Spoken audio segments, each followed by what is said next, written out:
Alright, a very good morning everybody from the flight deck once again. It's Captain Nabs here with you for another edition of A Pilot's Life live on Twitch with our trusty Boeing 737-800 series here. And as is pretty blazingly obvious from the scene in front of you, we are still working for Alaska Airlines. We're coming down to the end of season 10 here.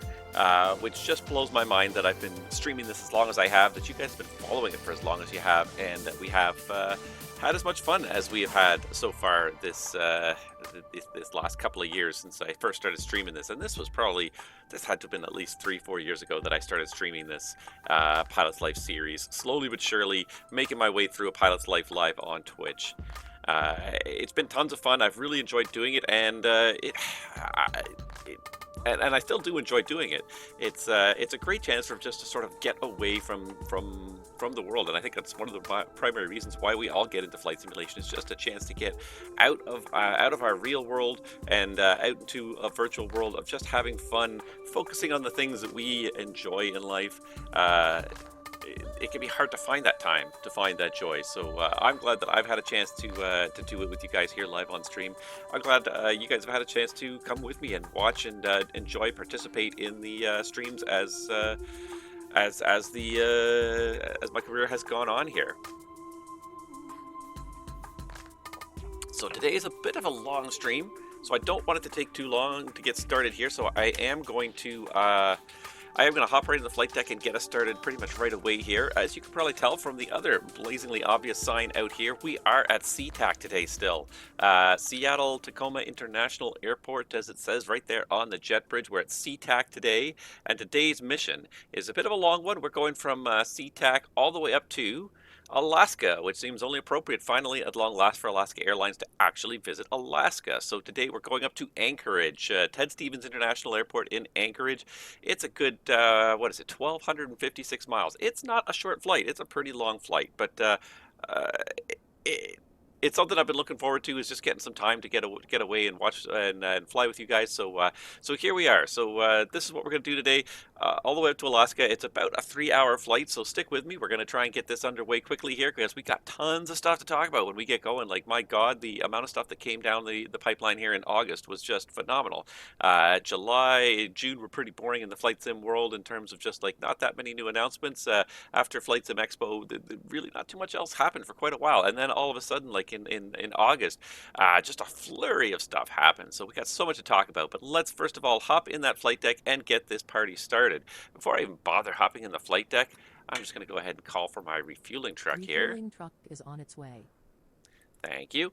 And then we'll hop in the flight deck and get this thing started. Arrives and asked to do it. And as you can see there, I was setting up the airplane there using the FMS, and hopefully everything is set up correctly. I'm going to make the one little caveat here that I suffered from the pink decals of death that the last PMDG update triggered, and I had to uninstall my PMDG aircraft completely and reinstall them completely to get to get them to go away and to get a normal looking livery. So yeah, that was a little frustrating. That was something I was just fighting around with last night when I thought everything was okay. Found out that it was not, and took me quite a bit of time to sort of get it all sorted out. But I think it's all sorted out now. I hope so. But in order to do that, I had to do a fresh install of the PMDG 737. So there is a good chance there might be some glitches in there. I hope not. I hope I've got it all figured out. I saw the shadow of the fuel truck showing up. But yeah, just bear with me just in case. Fuel truck is in position. Please don't load aircraft until the fuel. Please use your airplane fuel system to set the desired fuel quantity. And he is now ready to fuel. So let's pull up my flight plan here. And if I go SimBrief panel, go fetch payload, it should give me a block fuel of 11 kilograms. As you can see, not quite on the ball here. Kilograms, honestly. Please use your airplane fuel system to set the desired fuel quantity. I could do the math, but it's just easier to refile the flight plan with the appropriate.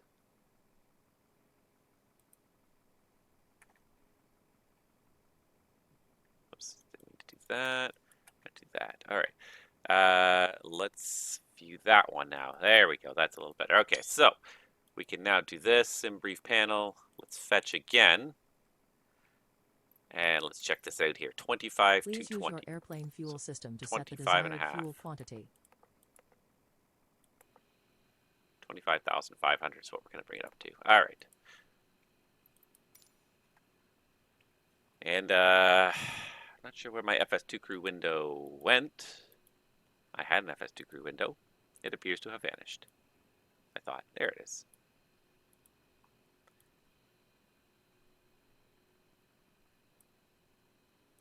All right, so everybody meet Keith. Today our FO is Keith, and I'm not even sure, honestly, what IE is. I'm really not sure. I have to look it up. Let's start setting up. Let's start setting up.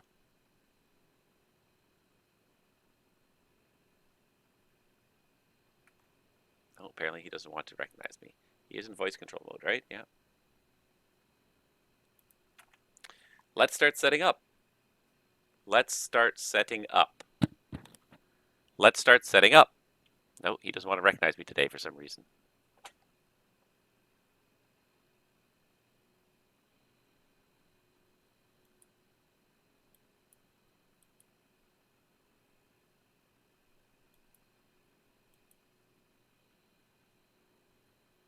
How do I get? That's what I'm trying to do.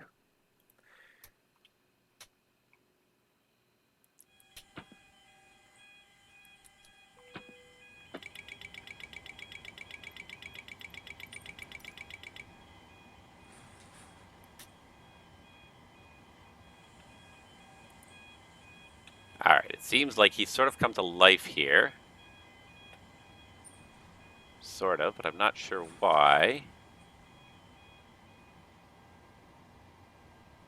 He should be on the correct speaker system. I'm not sure why he hasn't even said anything to us yet. Well, we'll just carry on without him for a few minutes here, and hopefully he figures it out. I didn't reinstall the FS2 crew. I did install an update, but I didn't have to reinstall FS2 crew. It seems like he's out for the walk around. All right, thank you, Keith. All right, so there you go. He is doing something. In the meantime, we are going to start getting ourselves all set up here to get going here. So, nav data out of date. Why is nav? Because I did the reinstall. Let me put myself on the webcam so you can see my look of disappointment. Son of a bugger. This has just not been quite the stream already that I wanted it to be. I'm going to remove some stuff from the top there because I can see just a little something hanging down there.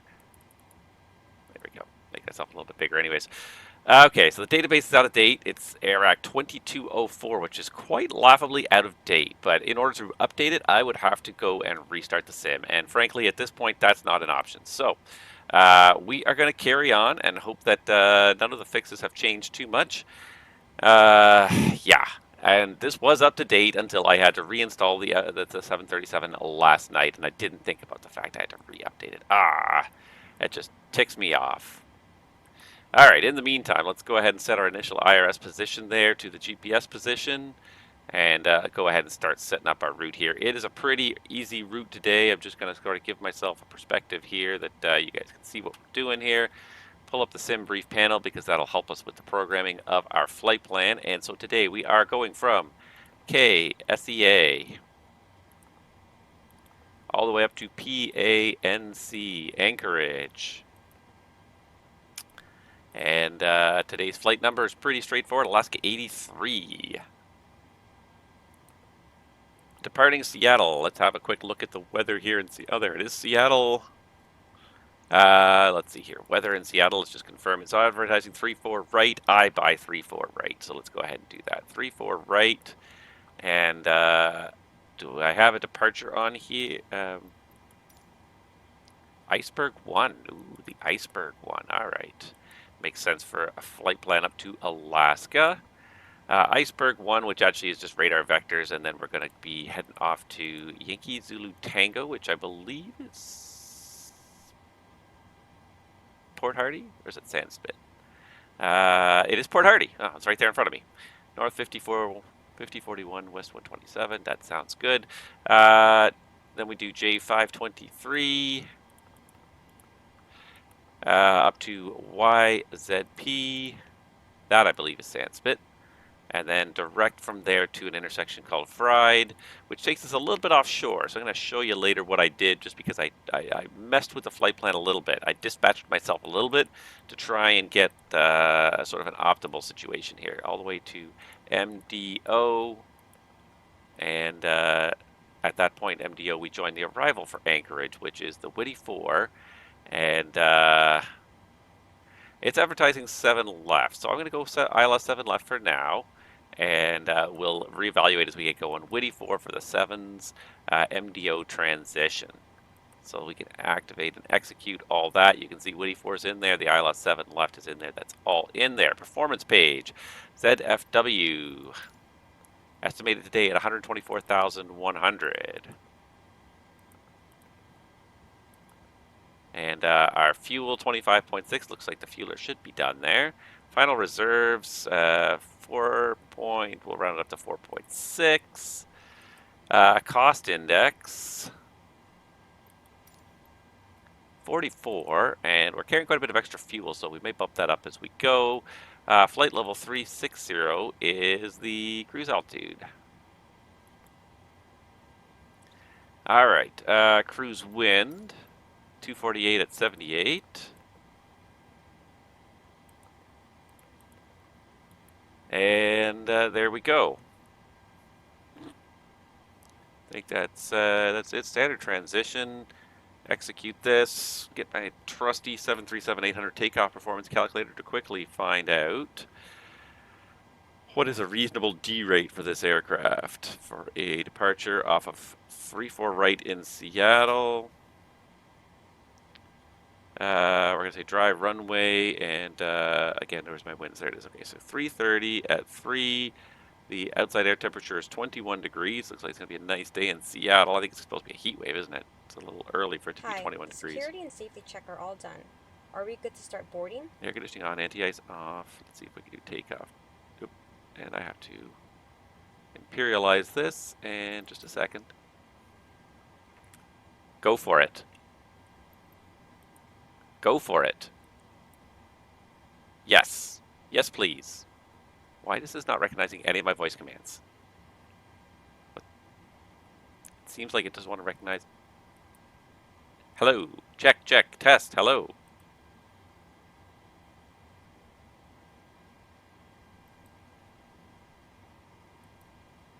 Up auto 0, 1, 2, 3, 4, 5, 6, 7, 8, 9, 9er. 10.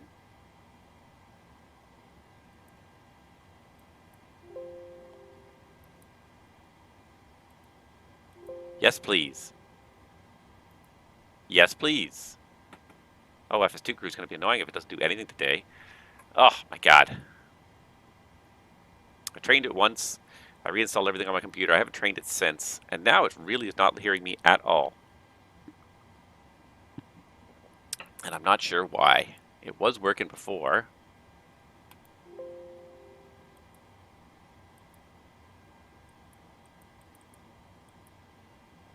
Yes, please. Thanks. I did a restart of the FS2 crew engine, and that seems to have worked. Okay, maybe that's all it needed, was just a little helping hand.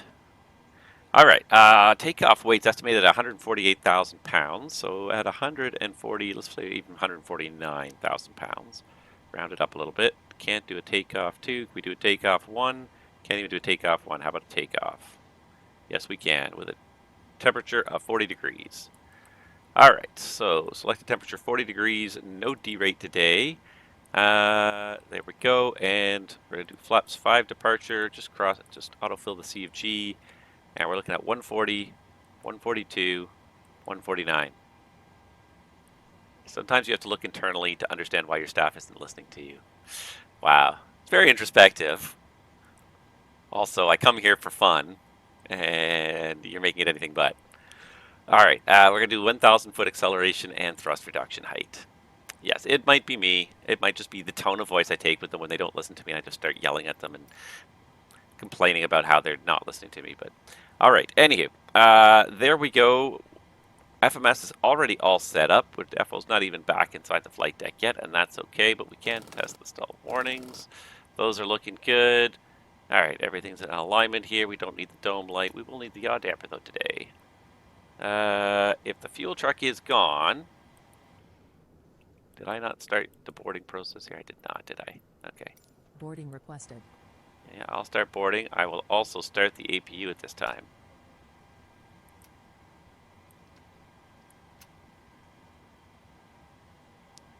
Alright, so that's going to start.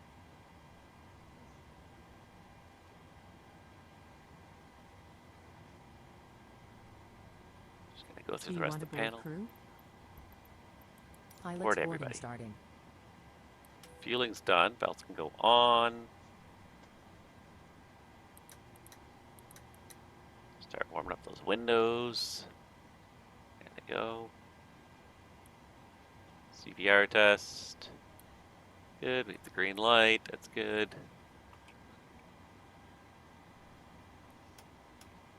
Alright, in the cabin. Oh, she's toasty already in the cabin. She's 80, 85 degrees. That's okay. We're going to get that taken care of here in just a couple minutes here. It's almost done starting. Alright, trim air. That's all on auto for now. Crew boarding starting. Packs are going on auto. Cross bleeds open. And looks like the AP is good. We're just going to give it a minute or so here. 36,000. Landing elevation is pretty much at 0 feet, I believe, and he'll correct that in a second. And we've got lights. No issues on the walk around. Good aeroplane. Perfect. He's going to come back in the flight deck and do some stuff. Well, I'm also doing some stuff here. We'll get that APU bleed on in just a second. I know the flight attendants are going to bug me. I'll say we just started the APU. We just need like 2 minutes before we start the bleed. Most airlines have that as a policy because usually when the APU first starts up, it tends to have a little bit of oil in the seals and everything, and it tends to stink if you start it up right away. So what most airlines usually do, and a lot of the manufacturers, the airframe manufacturers actually say this as well, is don't start the APU bleed right after starting the APU. Give it a couple of minutes. 2-3 minutes. I believe Airbus says 3 minutes, and I'm not sure what Boeing actually says, but something along those lines anyways, before you start running air through the packs, and that usually keeps the smell down. Keeps it from getting like a really oily, smelly exhaust type of smell in the flight deck, in the cabin as well, right away. All right, so let's do this. Let's get my charts going here.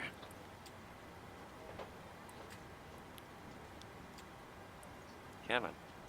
It really does not want to... there it goes. Oops, way too far. Alright, something around there. So, wow, I have not even played with the flight plan since our last flight stream, which just shows you how little streaming I'm doing. I did lots of flight plans here, but... okay. Anywho. Seattle... SID, Iceberg 1, RNAV departure.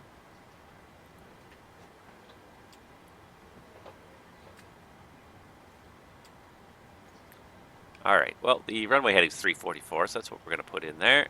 And is there a top altitude on this one? Ooh, this one actually has a top altitude. A lot of these SIDs in Seattle do not have top altitude, so it's actually kind of nice to have one for once. Alright, we do seem to have everything working here. Here's the fuel slip. Thanks. Welcome. VNAV, he's done fueling. There we go. That should be enough Mississippis at this point. Just have a quick look at all the lights in the flight deck. Everything seems to be on and working. Nothing's burnt out. Love it. Alright, now let's go ahead and get that APU bleed on. And he already did it. Oh, thanks, buddy. You know, I was waiting for a reason. Alright, so the aft cabin's already down to 80. It's going to cool pretty quickly now that APU is running. Alright. Brightness looks all good. It's going to be a nice daytime flight here. Let me just check my flight controls because I have not been flying the sim lately, and it's not driving me nuts, but it's blowing my mind how little I have had a chance to fly the sim at all. It's just summer. There's so much to do. I've got a ton of projects to try to get done. One last project I really would like to do, and then maybe I might be done until fall, which is only like 2 weeks away anyways, so not for very long, really. Alright, that fire bell definitely works. Let's get 2,000 up there. Alright, now we can test the rudder.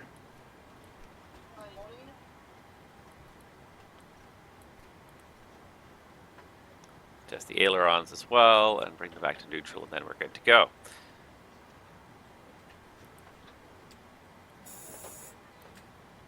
Pre-flight checklist. Pre-flight checklist. Oxygen. Tested 100%. Tested 100%. Navigation, transfer, and display switches. Normal, auto. Window heat, on. Pressurization mode selector, auto. Flight instruments. Heading 256. Altimeter 2998. Heading 256. Altimeter 2998. Parking brake. Set. Engine start levers. Cutoff. Pre-flight checklist completed. Alrighty. We're alright. We're getting there. We're getting there. Okay. Are you ready for the departure briefing? Go ahead. Okay, so we got everything going nicely here. Looks like our fuel is done. We got lots of fuel. Passengers are getting on board. And yeah, let's get this departure briefing underway here. So I'm going to pull this up here, and it looks pretty good. Like the on the ND here, it looks like it kind of matches what the SID is showing me here.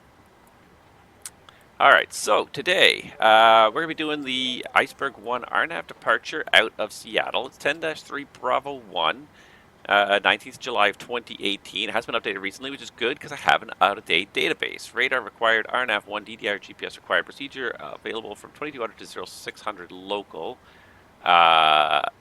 What time is it in, anybody? Anybody? It is, no longer before 2200, so I don't think, or before 0600, because I'm pretty sure it is now almost 7 a.m. in Seattle, which means we can't do this in. Okay.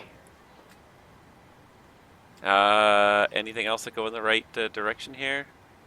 I'm just going to pull this way over so I can... Good evening, ma'am. How are you? I'm doing good. Well, this one kind of heads off in the right direction. Any time restrictions on this one? It looks like no. Alright, so the Banger 9 maybe.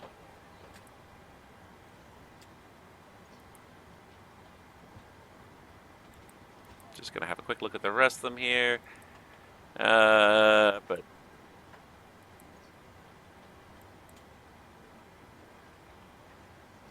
Jeff Poe. That's only local time as well.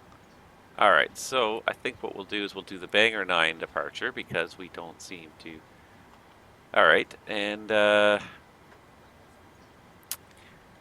why it pays to read your charts before you start getting too far into this briefing here.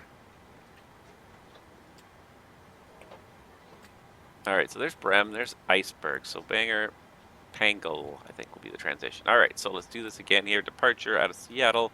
This time we're doing the Banger 9, the Pangle transition. Execute that. Alright. So, let's try this again here. Banger 9 departure out of Seattle. This is on plate 20-3.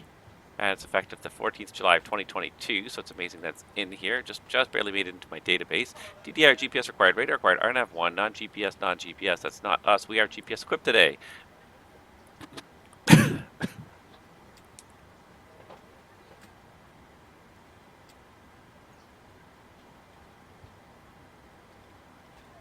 Pardon me.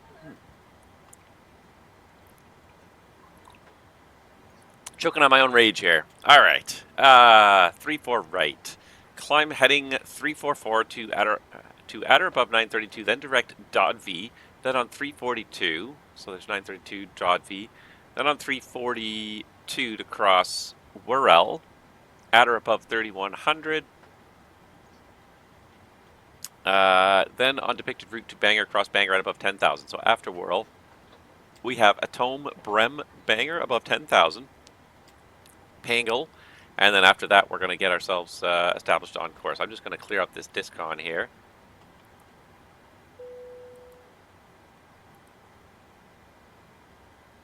Nope. I guess what I got to do is just take that and put it in there. There we go. That'll do. Pangle, then direct YZT, YZP. So that'll get us established en route without even needing to do any self-vectoring.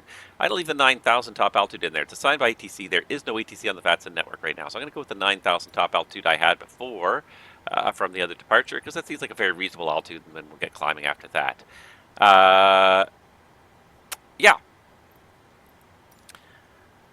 So terrain around this airport, to the east there's a lot of high terrain, so anything happens we turn to the west, and our departure direction, the MSA, is 3,400 feet. The operation, we're going to check the NOTAMs in a second. The taxi out here is fairly straightforward for runway 34 right.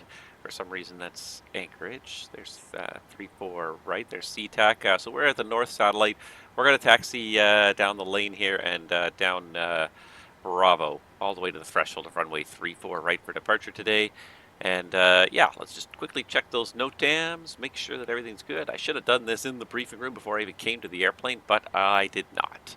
I have been remiss in my duties, mostly because I was just trying to get the sim up and running and make sure that it was nothing was falling apart here. So let's just have a quick look here. SeaTac, help me see if there's anything interesting here. Vortac, unserviceable, hot air balloons, microburst. So that's 6.4 south, southeast of the airport. That's fine.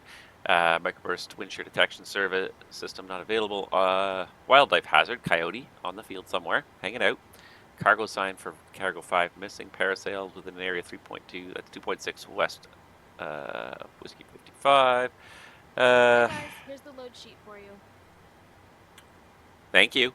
No problem. Have a safe flight. Let's see here. Harrop 6 departure. Nothing for the Bangor departure. Great. Alright, doesn't look like too much actually happening. So, operational, I got nothing. No MELs on the aircraft. I think that's it. Any questions? No questions. Alright, so now we're just waiting for everything to kind of come together here. Looks like my boarding is done. And, yeah, let's just do this. Let's get rid of ground power if we haven't already. Alright, ground power's off.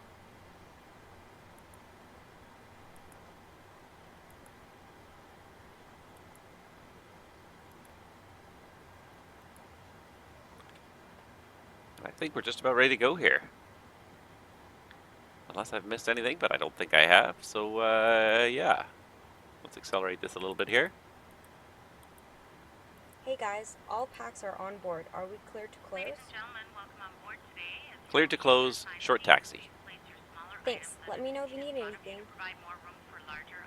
I would actually say it's more of a medium taxi. It's not super short, not super long, but anyways. Let's go ahead and call for that pushback.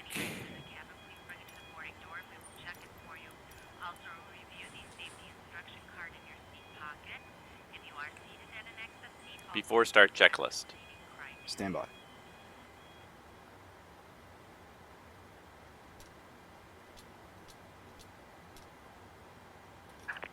Hello, Captain.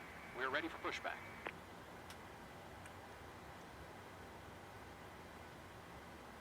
Alright, he's putting the pin in. Good stuff, good stuff. It only took me about a half an hour to get going here, which is not bad. So far, most of the stuff seems to be working properly. My reset of the software has not seemed to create too many problems. Check completed. Bypass pin inserted. You should put that on. Before start checklist. B4 start checklist. Flight deck door closed and locked. MCP. Speed 149. Heading 344, altitude 9,000. Takeoff speeds.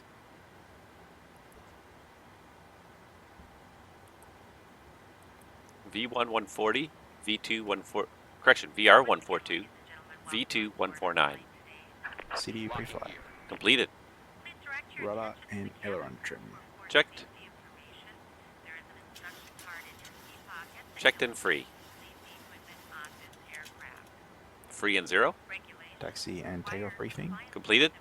Anti-collision light on before start check is complete. Release parking brakes. Commencing push. All engines clear. Start at will. All right, here we go. Wait and see you start moving here. There we go. Clear the bridge. Check. Start sequence is 1. Start sequence is 2, then 1. Check. Start engine 2. Starting engine 2. Wow, this guy really is cranking it around, isn't he?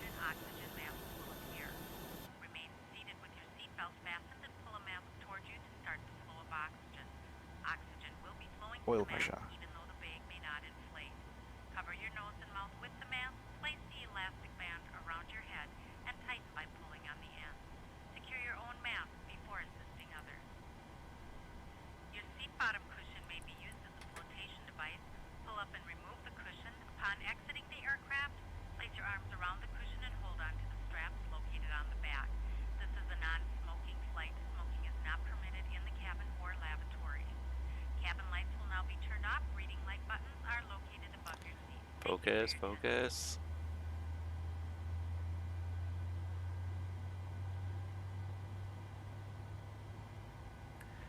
All right. Looking good. Not too many people on the VATSIM network this morning.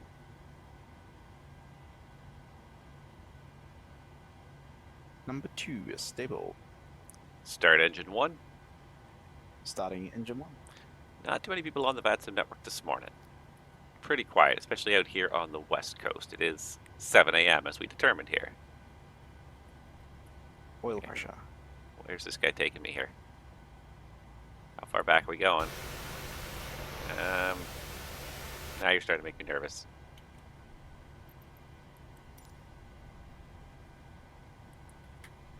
Set parking brakes. Brakes are second, for pins removed. We have a good engine start. You can disconnect.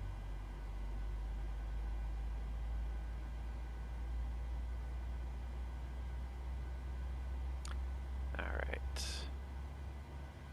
Pressure's coming up.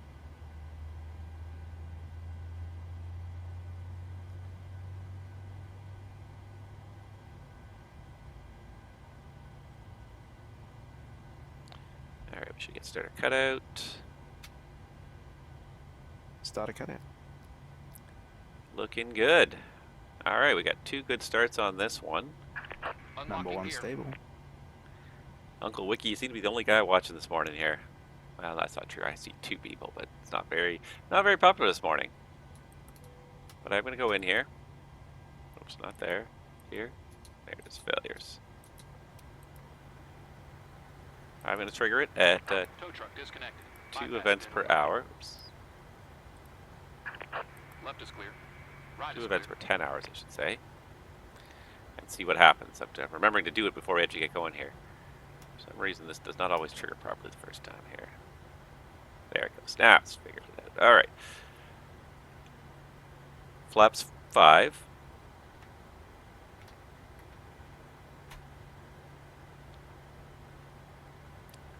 Flight control check. Ready. Full left. Full right. Neutral. Full up. Center. Full down. Center. Full left. Full right. Center. Flight control check complete. I see he's got the pin. Before taxi checklist. B4 taxi checklist. Generators on, propane on, anti-ice off, isolation valve, auto, engine start switches, continuous, recall. Checked. Checked. Auto brake, RTO. Engine start levers. Idle D10. Flight controls. Checked. Ground equipment. Clear. Clear. B4 taxi checklist complete. Clear on the left. Clear right. Taxi light on.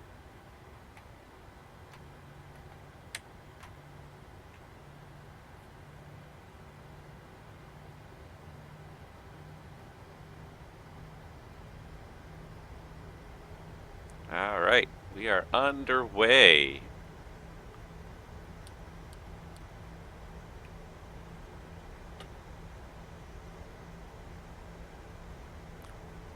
And a little brake check.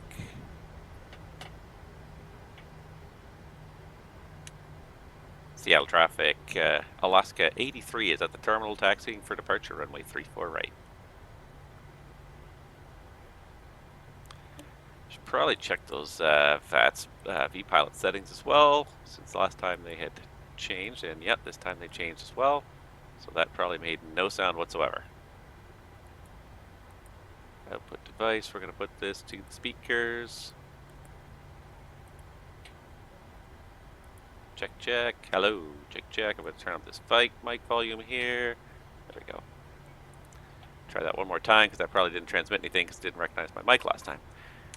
Seattle traffic, Alaska 83 is at the terminal taxiing for departure, runway 34 right. Hey, look, there is somebody else on the VATSIM network. One other airplane out there. Well, one's better than none. Alright.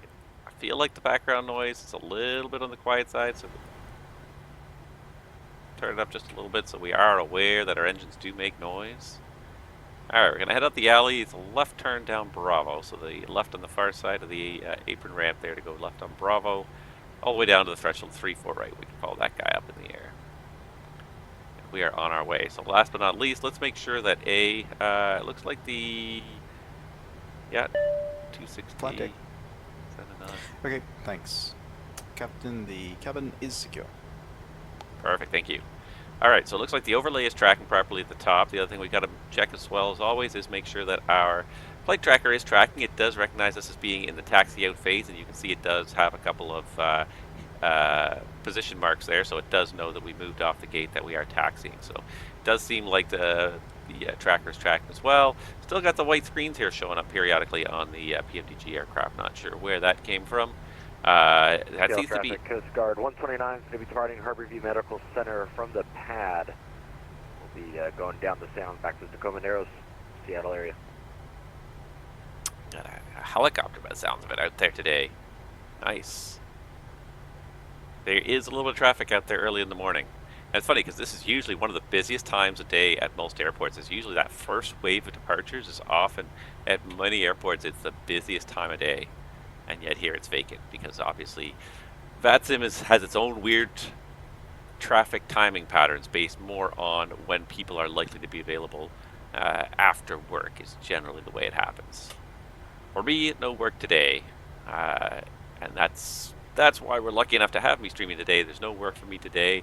I do actually have a job to do outside. I have to finish putting shingles back on the roof. Well, I have to actually start. Yesterday I pulled all the shingles off of my shed.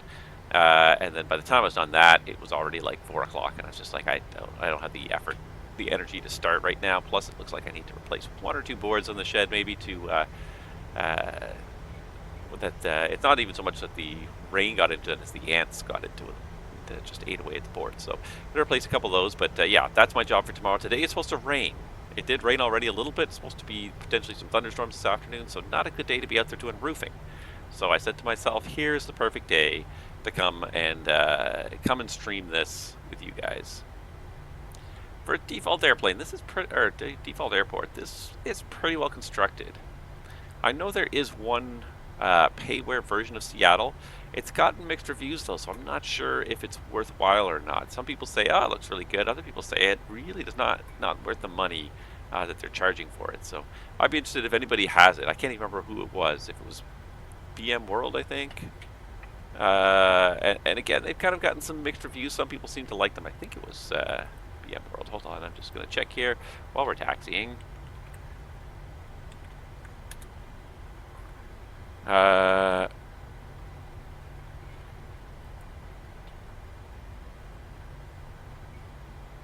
Yeah, BM World and AMSIM.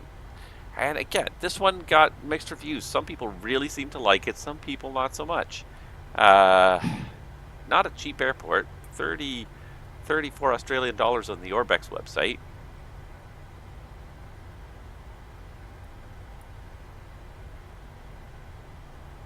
Again, I kind of have mixed emotions, and I'm a little bit hesitant. I've spent money on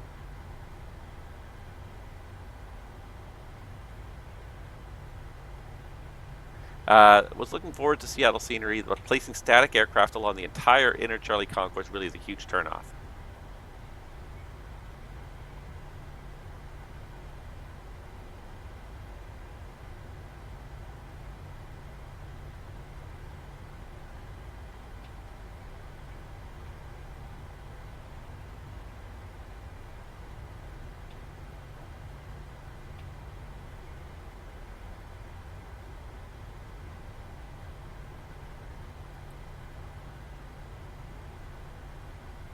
Yeah, it is a little bit on the pricey side.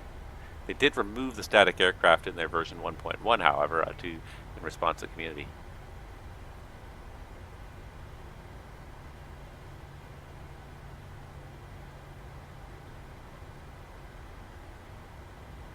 Yeah, some people, yeah, and then there's Seattle static Coast Guard 129 transitioning the scenery Bravo, all through it. Anyways. 2000.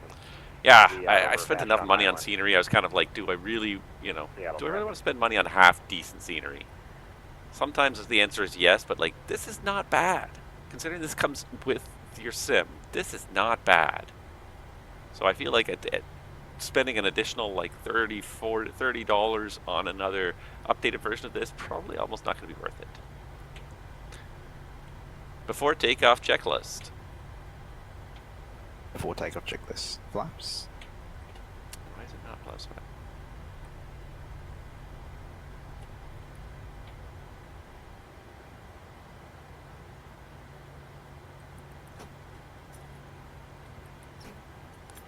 Flaps 5. Flaps 5 green light. Double check that, please. Stabilizer trim. 4.8 units. Before takeoff checklist complete. Flaps 5.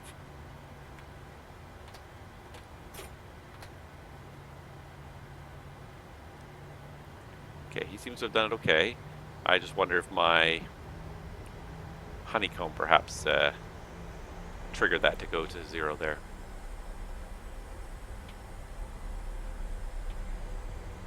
Alright, so now it is flaps 5, green light. There we go. Better. Okay. Cabin crew, take your seats. Clear on the approach.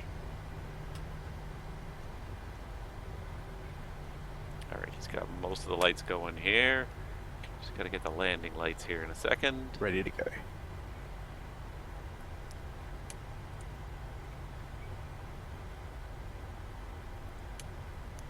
SeaTac traffic.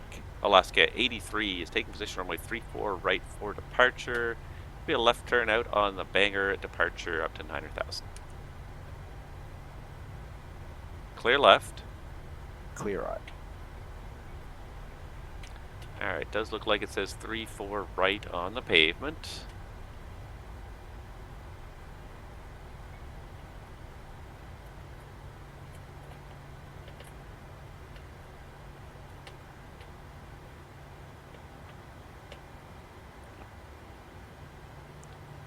Sometimes it's so hard to get a sense of momentum around the turn.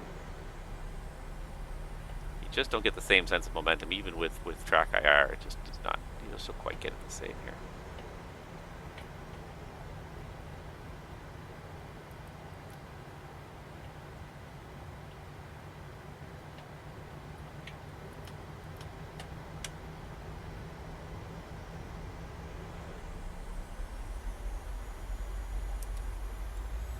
Takeoff.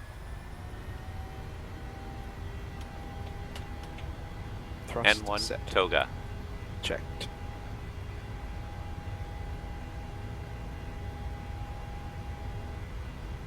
$80 knots.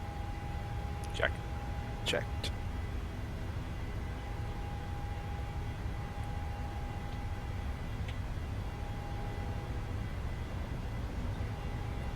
V1. Rotate.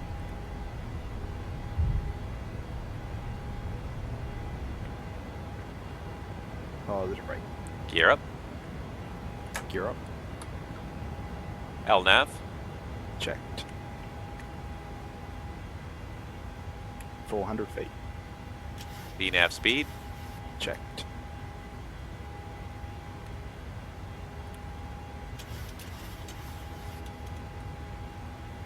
N1.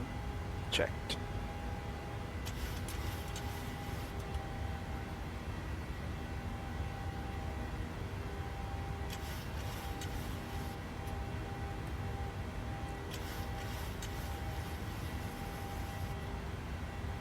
Flaps 1. Speed check.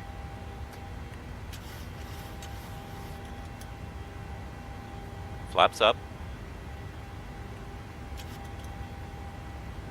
Flaps 1 set.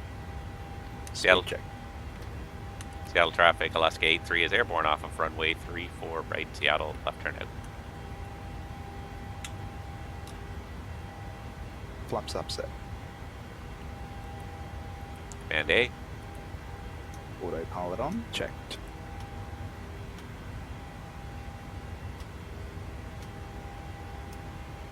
Set flight level 360. Flight level 360 set. After takeoff checklist. After takeoff checklist. After takeoff checklist. Engine bleeds. On. Packs. Auto. Landing gear. Up and off. Flaps. Up. No lights. After takeoff checklist complete. Happy to release the cabin crew. Just a second. Just finish this turn here first as we go past the Port of Seattle.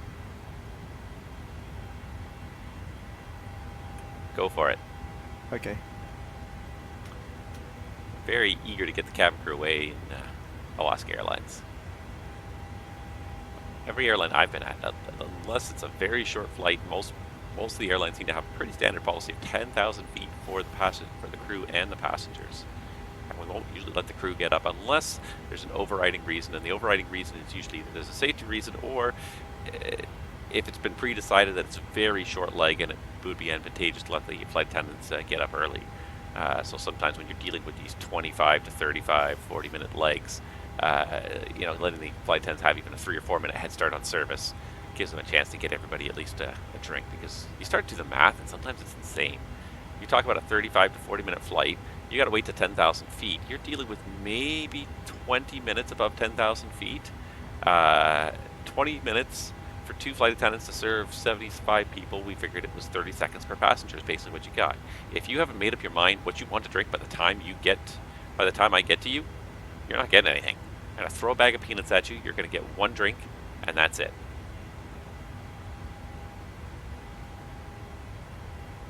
All right. We are on our way here. So yeah, so sometimes the shorter legs, it makes sense. On a long leg like this, where we've got a good solid 3 hours on our way here, that's not a problem.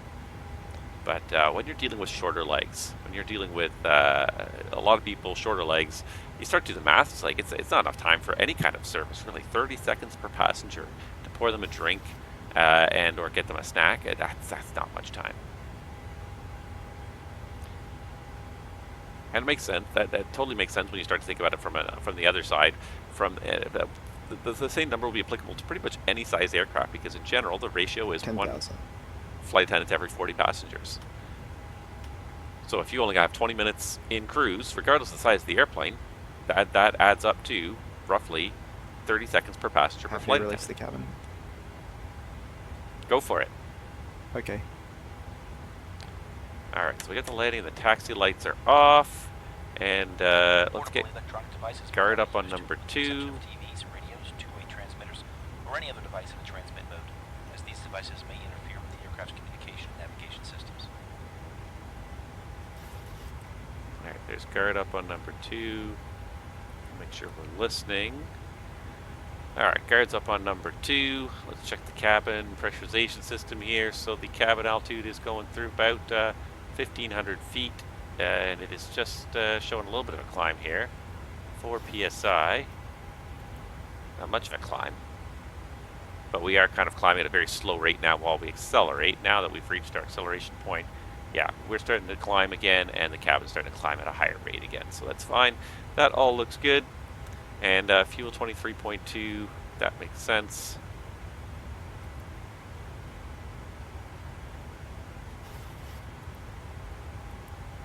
All right.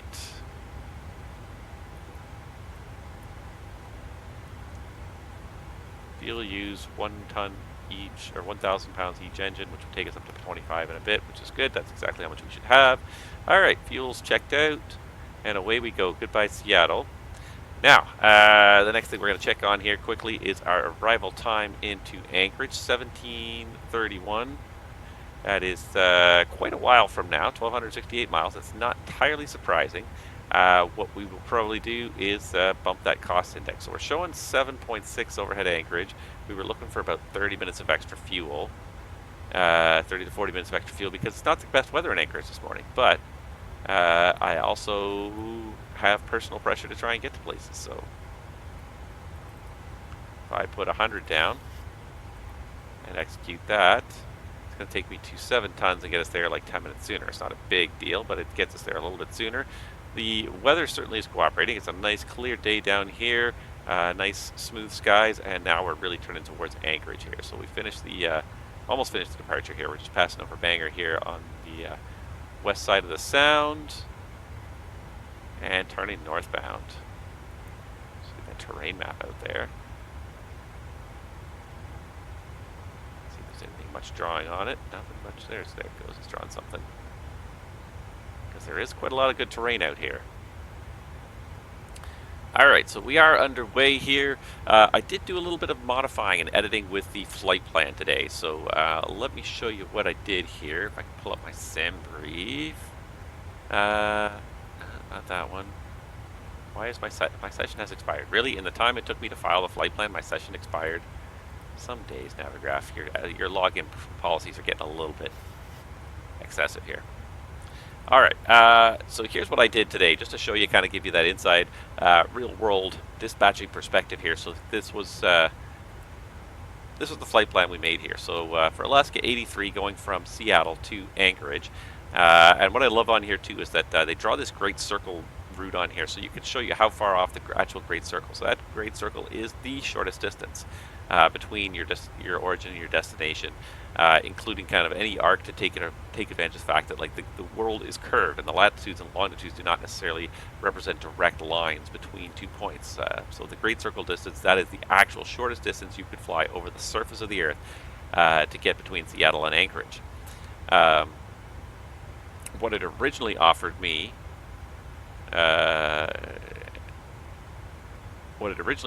was this. And that looks fine as well, and it looks like it's going to be about the same, and it is. It's about 2.6% over the Great Circle distance, 1,289 miles. So I said, oh, that looks okay. And then I started doing a little bit of weather analysis. So I looked at this, and I said, okay, there's not too much weather out there precipitation-wise. It's fine. But the other one that plays a big role in your flight planning, I never even noticed this one here before. The significant, yeah, was this here before? Maybe it was here before. But the other thing that I noticed, and the significant weather kind of hints at it there, there's a jet stream right there. So then I threw the wind up here, and now you start to see what my logic was here. There's a pretty substantial wind up here towards Anchorage. So the jet stream obviously comes streaming across here at close to 150 knots. You can see there's one flag there that has 150 knots at that's at 34,000, which is pretty close to our 36,000 we're at. So I kind of looked at it and I said, well, you're kind of flying up here and then you're kind of turning more into the jet stream as you go. And I said to myself, let's just, is there anything we can do to avoid that, to avoid going, nose to nose with 150 knots of jet stream? So that's when I looked at it and I created my own route here, which is not even offered here, but it should, if I go down here, this is the one that I made. So instead, I'm trying to kind of stay into the lower winds a little bit later and then cut across when the winds get a little higher. That was kind of my logic. In the grand scheme of things, does it make a big difference? Big difference, no. But you know, airlines are all about optimal.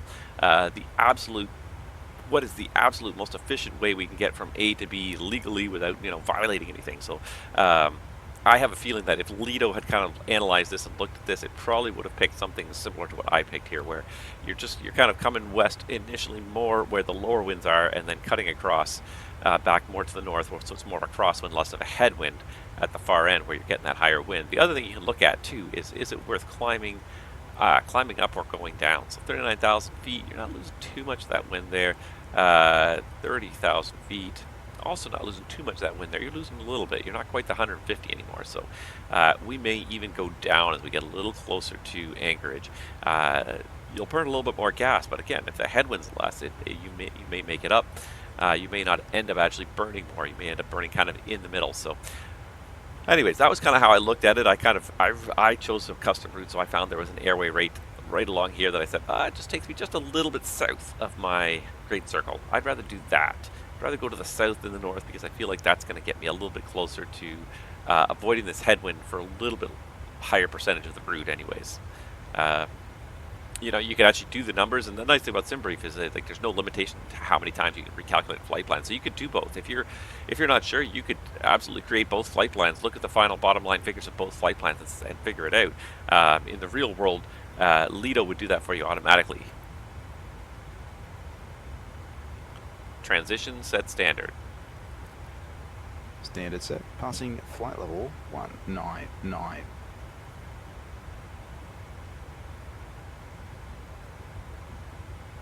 Now. Perfect.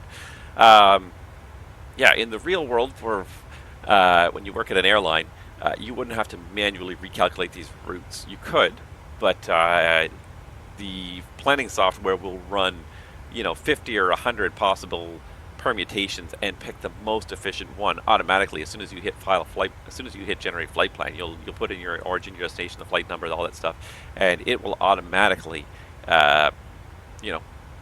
it'll automatically run a whole bunch of scenarios and try and tweak the scenarios and try to find the most optimal flight plan. And it might take a couple minutes to do it, but it'll find the most optimal flight plan for you without you putting in additional input. You can still put in your own input. You can put in restrictions. You can put in things, but the flight planning software on its own will make the most optimal solution based on any constraints that you may impose. So the way the constraints often work is oftentimes dispatchers will try to put like one specific waypoint, say you have to hit this waypoint, and then plan everything optimal around that waypoint. And usually the idea is to get around some weather. So just if I could kind of find some convective weather, there's not much out there today. This is the nasty weather that's going to be affecting us later today. But yeah, let's say that you were doing like, I don't know. Let's say you were going from Chicago down to Florida, and you got this little package of weather right here that your optimal Chicago to Florida runs would go right through it. What you could do as a dispatcher is just find a waypoint somewhere. So maybe find a waypoint here, or even a waypoint here, and say, I want my flight to pass over this waypoint right here. The rest of it, you generate the most optimal thing, but I want you to pass over this waypoint. So it'll run some calculations. It'll find the most optimal way to get down here, the most optimal way to get past it. But it'll have to hit that waypoint. That way you go around that weather. So you end up with kind of a big kink in the flight plan, but it is the most optimal you can, while considering the constraint the dispatcher places on it of going around that weather. Because Lido often doesn't look at weather and say, I want to avoid this weather. So that's where your human dispatcher comes in. They look at it and they say, what constraints can I place on this to kind of get us around the weather, and then let Lido do its thing and find the most optimal route that it can.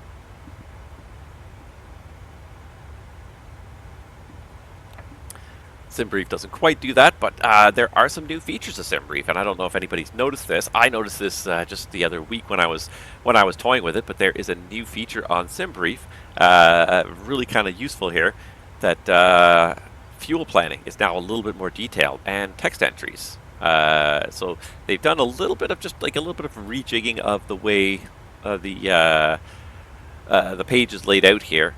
And the biggest thing they really did was they really opened up this fuel planning section here that's much more detailed than it was before. So before it was I think it was part of the optional entries field, or maybe it was even part of the selection. I don't know.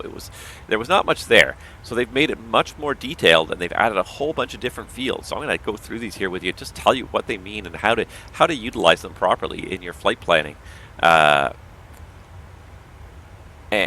they even allow you, look at this, I didn't even notice this. They let you save default values, including a default extra fuel. Oh my God. I was begging for this for the last year or so. I was like, guys, this is the one thing where I always want to see something here. Of course, now I'm never going to use it. But anyways, so I'm going to go through these fuel planning fields with you here as we kind of climb up here. I'm just going to move this over. Where's our L223? Yeah, we still got a long ways to go. Yeah, just to show you kind of what they mean, how to use them to make the most of your flight plan. So, contingency fuel.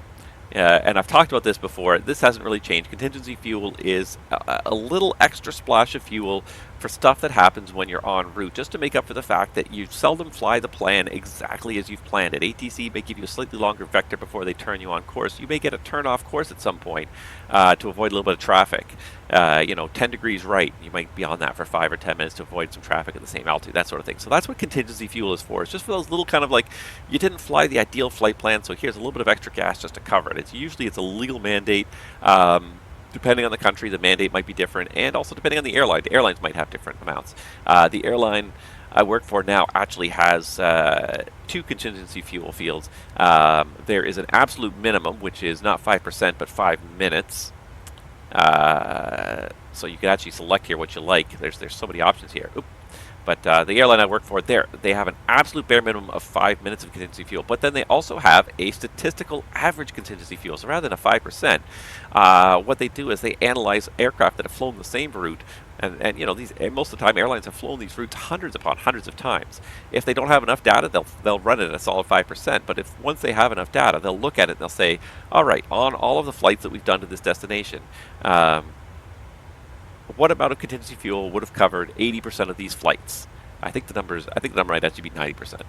So 90% of the time we used less than how much extra fuel on this flight, and then they'll find it. It might be it's more than the minimum 5 minutes, but it's not quite 5%. It's like, okay, on average, on this 1,200 mile flight, we use an extra 3%. It's not quite 5%. It's a little more than 5 minutes. That's the number that they normally plan on with an absolute bare minimum bottom of 5 minutes on any flight. But you can pick whatever you want for your airline's contingency policy here. So you can set a number of minutes that you always have extra minutes in the tank. You can increase the fuel burn by whatever X%, or you could even do both, work it all out together. So lots of different possibilities. And the thing I love here is this little save icon. Once you pick something, you can save it as your default option for all future flights. You don't have to keep on reselecting it every single time if you don't like what the default is from SimBrief. Let's say you want 5% or 5 minutes. That is now my contingency fuel in perpetuity until I change it again. It will always at least give me that much. Love the fact that now you can not only adjust these fields, but then save your favorite default. I've been praying for that for a while now, because different airlines will have different policies, and you might have your own policy. So great that you can save that. So that's the contingency fuel. That's just a little splash of extra fuel just to cover the contingencies, just to cover stuff that goes unexpected en route. A little longer vector on downwind, a little higher ATC vector. Maybe you didn't quite get the perfect climb to cruise. Maybe you had to level off for an extra couple minutes before you were able to climb to your most efficient altitude. That sort of thing. That's what contingency fuel is there for. It's just to cover those little day-to-day stuff that just happens. So a little bit of extra fuel above the minimum requirement that you would need to fly the perfect flight plan from, say, Seattle out to Anchorage. Reserve fuel. So reserve fuel is the final amount of fuel that you should never use, is basically what it is. It is the last amount of fuel that you have in the tanks when you get to your destination. You've exhausted all of your other fuel fields. This is the last fuel always in the airplane, is your reserve fuel. So this is like I said, this is the fuel you never want to burn. Most airlines, I should pretty much say every airline, if you start burning this fuel, if you've burned all the rest of your fuel, your burn fuel, your taxi fuel, your alternate fuel, extra fuels, all that stuff, and you're down to your reserve fuel, you are now in a fuel emergency. You now have less than 30 minutes of fuel on board an airplane. You are now in a fuel emergency. You'll declare a fuel emergency with ATC. You will get priority handling. You will land that aircraft at the earliest opportunity at the closest reasonable safe field that you can get to, because you never want to burn that fuel. That is the last fuel in the airplane that you're ever going to use. So this is usually set as a legal mandate. Airlines may change it, but generally for IFR, for turbine-powered aircraft, it's 30 minutes. For for propeller-driven aircraft, it's 45 minutes. I'm not sure if it's. I'll have to go look it up now. I'm not sure if it's turbine or if it's jet is 30 minutes. It might be jet is 30 minutes and propeller is 45 for IFR, and then 30 minutes for VFR. Again, it's got different default values because airlines may set a higher value. Just because there's a legal mandate that says that you have to carry at least this amount of fuel doesn't mean that airlines might not sometimes set a higher minimum in their own flight planning system. Based on their experience, they feel that they need to carry something extra. That's very possible. It's very reasonable. It happens. Just thinking now just to myself, are we flying over past Victoria and Vancouver here? And we're flying right up in the middle of Vancouver Island, aren't we here? Let's do this. Let's throw stations out there and see where they are. We already passed Vancouver while I was yakking away there.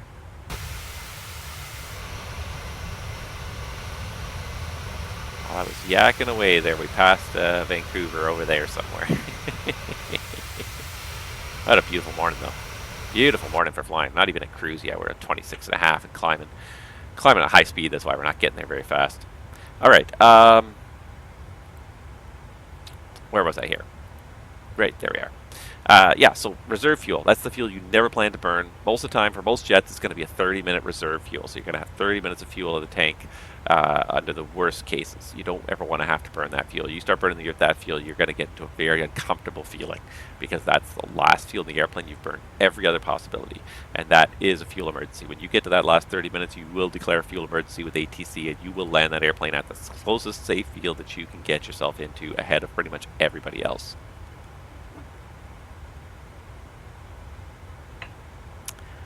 I don't think I have ever burned into the reserve fuel myself, but you just don't want to. All right, taxi fuel. So taxi fuel is just that. It's fuel for taxiing. It's fuel for taxiing out. It's not fuel for taxiing in, because whatever fuel you have left in the tank when you land is your taxi in fuel. Even if it's just reserve fuel, you can taxi in with whatever fuel. But this is taxi out. So this is to cover us starting the engines, getting from the gate to the runway, and being ready for the takeoff roll. So it's usually not a huge amount, but it's not inconsequential. You need to consider it. So it's usually a couple $100. It depends on the size of the airplane and everything. Typically for narrow bodies, you're dealing with a couple £100. Most manufacturers will have kind of an optimal value based on like a certain optimal taxi time. An average taxi time is like 12 minutes. We'll normally expect to burn like 200 pounds or 300 pounds or something. That would be our normal value. What some airlines will do, and it does depend, but they'll have, again, an optimized, statistically calculated taxi fuel number published. So they will look at, again, data, years and years of data, and say at this airport, taxiing from the gate to this runway, and most of them, they'll even break it down by like time of day. So if you're taxiing out at midnight, you're going to taxi pretty quickly. There's usually going to be no line at midnight. If you're taxiing out at 8:30 in the morning, chances are it's going to be a lineup for takeoff. It's usually going to take you a little bit more. So there may be a set fixed value per aircraft, or it may be statistically calculated. But Lido here SimBrief will calculate an auto value for you, or you can specify a manual value for your particular flight if you think it's going to be perhaps a longer taxi out. Maybe you need to go stop de-ice too. De-ice is often a factor. De-ice fuel should be counted in the taxi fuel, unless you think you might not de-ice, unless you're kind of 50-50 on the de-ice. Because the basic assumption of the flight plan is that you will burn all this taxi fuel by the time you get to the runway. Why is that a problem? If you go, let's say you give it 500 pounds because you think you're going to go de-ice, and then you don't de-ice. It didn't actually end up snowing when it was forecast to snow, so you managed to get out of the airport without de-icing, and you only burned 200 pounds of taxi fuel. You now took off 300 pounds heavier than you originally expected. That may or may not be a problem, and that's the key, is when you're not sure, but you need to consider the possibilities. If you take off with 300 pounds more fuel, are you potentially going to be over max landing weight? That's usually the biggest thing where it comes into be a problem, because the whole flight plan is pre-calculated. I can go back here and go back to the flight plan here. The whole flight plan is pre-calculated to have a certain landing fuel. Let's see here. It doesn't have it here, but you'll have it right here. Landing weight and based on the landing fuel. So based on you taking off with the exact right amount of fuel at takeoff, and then burning the exact amount of fuel planned, 25.2, it says you're gonna land at 129,700. Today, this is not a problem. You've got your maximum landing weight in this aircraft is 146,000 pounds. However, what if you were doing a short flight, but you were carrying around a lot of extra fuel because you might need to divert a long way? Not so much a problem with this aircraft, with the 37-800. There's a lot of leeway here. But some aircraft, the landing weight is fairly low, and it becomes an issue where if you don't burn all the fuel you think you're going to burn, you may be overweight for landing. And this has been the case the last couple days I've been going to work. Actually, it's been quite common where we're within 1,000 kilos of our max landing weight when we're forecast to land, because they're putting on quite a bit of extra fuel to account for the fact that there's bad weather at the destination and the alternate's a long way away. Now, if the dispatcher comes up with this plan, and the one day he planned us, we were within 200 kilos. We were 200 kilos. If we gone according to the plan, we were going to land 200 kilos under the max landing weight. Now, if we had taken off 300 kilos heavier than planned because we didn't burn some of the taxi fuel, we may have actually been overweight before we even we may have been overweight for the landing before we even took off, unless we found a way to burn additional fuel. And there are ways to burn additional fuel if you're going to be overweight, but this is why taxi fuel is important. Most of the time it's not terribly important. Most of the time there's a big margin here. You can see the number here, possible extra 16.6. In order to be under the max landing weight, we could still carry an extra 16,600 kilos above 16,600 pounds of fuel above what we're carrying here before we hit that max landing weight. So today, this is not even close. These are not even in the same ballpark. It's not an issue. But there are days where your planned landing weight will be very close to your max, and that taxi fuel could be the difference. If you don't burn that fuel that you think you're going to burn before you take off, you may end up being too heavy to land. So that's why that taxi fuel field is in there. That's why it's important. Sometimes it's important. Most of the time it's not. Most of the time it's just, yeah, we're just going to burn a couple hundred pounds. We just need to make sure we have enough fuel for the flight when we get in the air. But yeah, there are days where it will actually make a difference into your landing weight. This was the other place where it'll make a big difference. So we can specify our taxi fuel or let SimBrief automatically calculate it. Fuel on board. So this is kind of a neat one here as well. And you know, the little question marks here will tell you, but basically what the fuel on board will let you do is specify how much fuel you actually have when you start the flight, and then it'll work backwards and say, okay, I need this much for burn, this much for alternate, this much for reserve, hence your extra is this. And it does happen from time to time. You'll end up swapping airplanes for an airplane that's already fully fueled. Well, maybe not fully fueled, but is already fueled above and beyond what you need. And I can think of one time that it happened to, well, I can think of quite a few times, but oftentimes what will happen is you'll end up swapping airplanes with another airplane that was going on with another crew that was going on a longer flight. They had more fuel in the airplane. The airplane was already fueled before they had to swap it. There was one occasion I can think of where even though they had more fuel, they actually didn't have enough fuel because they had an MEL that increased their fuel burn, that had a drag penalty associated with it. It actually increased their fuel burn so substantially that they actually couldn't make it to their destination, which was about 3 hours away. And it's not they couldn't make it, it's that but the requirement, because the performance penalty is quite high. It's quite conservative, so the penalty is very high, even though it probably doesn't need to be.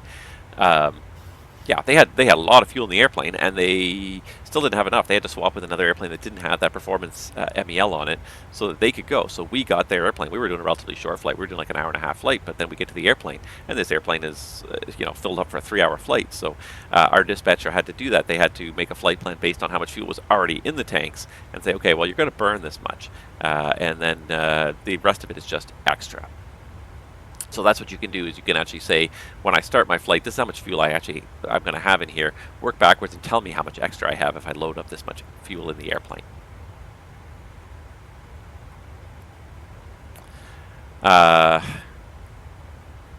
Fuel over destination. FOD. So you can specify how much fuel you need to have over your destination as a minimum. Normally the fuel over your destination will be your alternate plus your reserve. How much fuel do you need to get to your alternate and plus still hold the 30-minute reserve? Fuel over destination, you may want to specify a higher minimum fuel over the destination, and a lot of airlines also have this. So sometimes you have really close alternates that don't actually take that much fuel. You may actually set a certain amount of fuel, like we must have 1,200 kilos at a bare minimum when we reach our destination.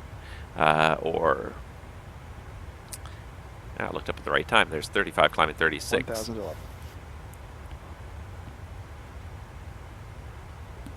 Yeah, so you may have a certain amount of fuel. There's this chime that you want to have over your destination as a minimum, just in case. So it's not something you see airlines play with too much, because most of the time they'll do it, but there may be like a minimum type of fuel for each aircraft that says that we can never get to our destination airport with less than this amount of fuel. We just like to have this amount. It could be that this is when the low fuel warning goes off. In the Embraer, the low fuel warning, not the low fuel, the low fuel caution goes off when there's 600 kilos in either tank, which is 1,200 kilos in total. So you don't ever want to show up at your destination with less than 1,200. You don't want to show up with that yellow light going off. So you may just say that.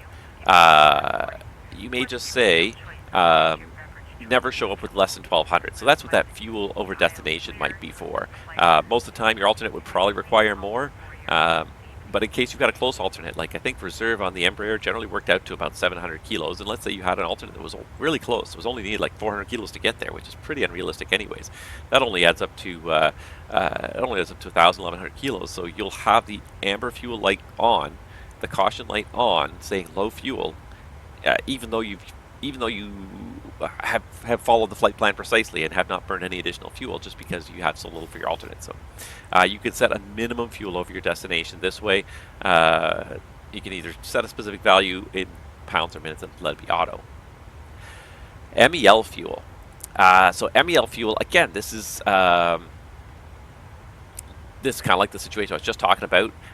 Morning, Hayden, UK, or evening, I think, for you. Afternoon, how's it going? So MEL fuel. MEL fuel is fuel that you require to meet an MEL, is basically what it is. So if there is an MEL that requires you to either carry extra fuel for contingencies or maybe burn extra fuel, a common one that often needs MEL fuel is the APU itself. If the APU is in op, ironically, you're going to burn more fuel, not less, if the APU is in op. And the reason for that is because you're going to have to do start at the gate off an air cart, push back into the alley, do a cross bleed start, and then start taxiing. So instead of starting both engines in the push like you normally would, which is generally pretty efficient, you're going to start one engine really early. Then you're going to wait while these guys disconnect all the stuff, disconnect the ground power, the ground air, all that stuff. Push back. You're not going to do the cross bleed start until they're all safely away, and then you're going to take a couple of extra minutes burning extra gas on that one engine, trying to get it up to a high enough speed to start the second engine. APU and op usually actually requires more fuel than normal APU operations. So this is what the MEL fuel is for. You can put an additional amount of fuel, and depending on the companies will write different things. They might specify a set amount of fuel for the airplane, or what's usually probably more likely is they'll say we carry 5 additional minutes of fuel just to cover the extra start and all that stuff. So MEL fuel is right there to take care of any MELs you might have. Other ones might be like things that, like I said, like en route performance drag. There's certain if there's certain components of the aircraft that are missing. There's all sorts of stuff that could be missing. It's still safe to fly, but it might create a penalty for the aircraft. So things like the covers for these the flap extension mechanisms, maybe one of the covers might be damaged, so they might take it off and just let it flap in the wind. It'll be fine, it'll work, but it's just less aerodynamic, so you'll get a performance penalty. Even things like it's hard for me to even zoom in enough here, but I'm not even sure if these are modeled well on any of these, but in between the flaps, the ailerons, and the wing itself, there's usually little foam seals to prevent air from stop doing that.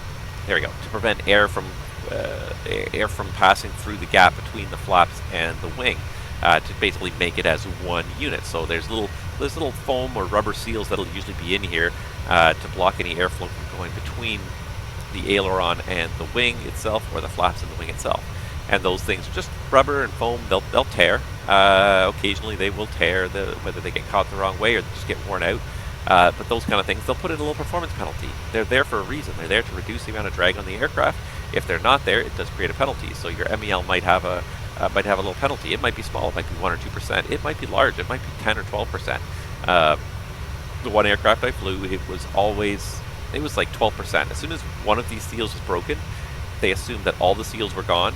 Was the way the MEL was written. It's just like if one seal's broken, we're just going to apply the penalty as if they're all missing. And it was like a 12% fuel penalty. That's a lot.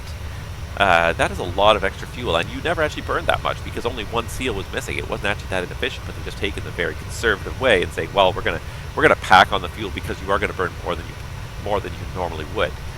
In reality, if one of the seals is missing, it's probably you're burning 1 or 2% extra, not 12%. But the way the MEL was written, once one of them's gone, it was treated as if all of them were gone, and the drag penalty could be 10 or 12%.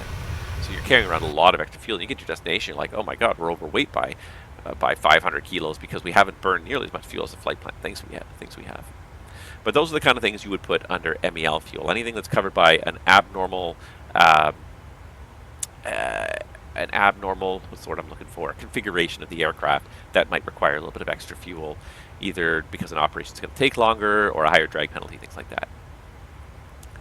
Then we get to the two most common fuel fields that you're actually going to get extra fuel for. The MEL fuel is pretty uncommon.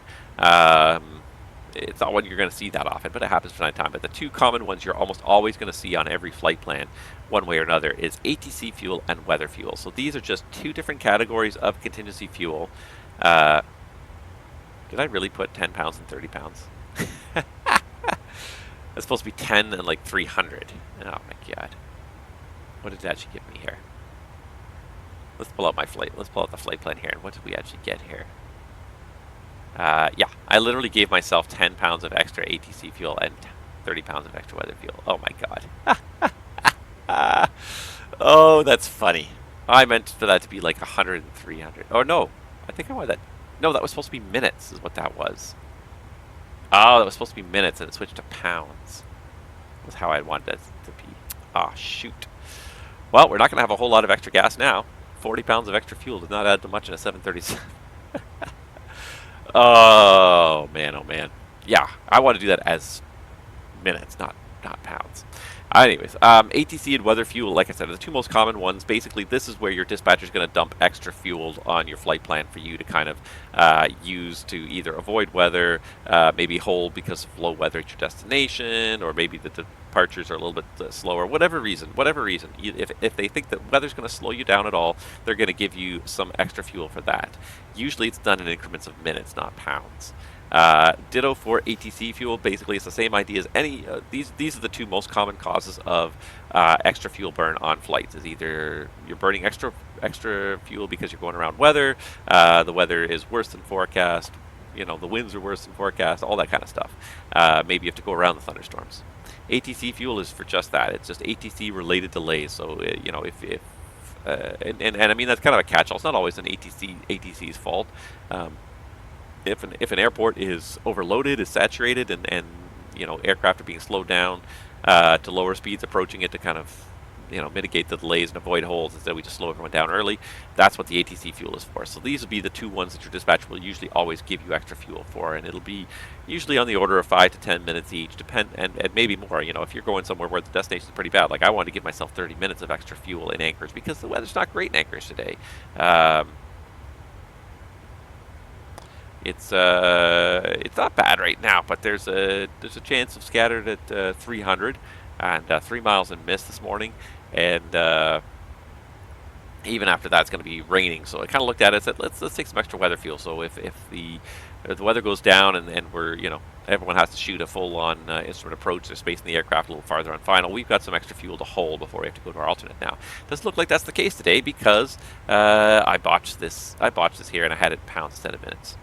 But that's what the ATC and weather fuel are for. Those are the two most common ones your dispatchers are going to usually assign. They may be somewhat statistically generated, especially the ATC fuel may be somewhat statistically generated, but usually they're as much, they're just gut feelings as well, just gut feelings and experience. I know, going east to west, and I look at it, I look at this today, and like if we were going to Toronto, Calgary today, I'd look at this and I give, as a dispatcher, I'd probably say, I'm going to give you 15 or 20 minutes of weather fuel just because you're going to be dealing with something right here. Once you get en route, I don't see too much else going on.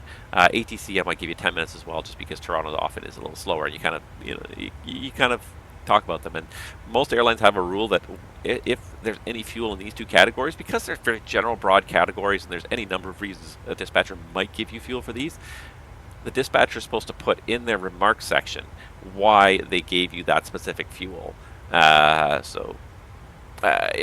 might see something like this.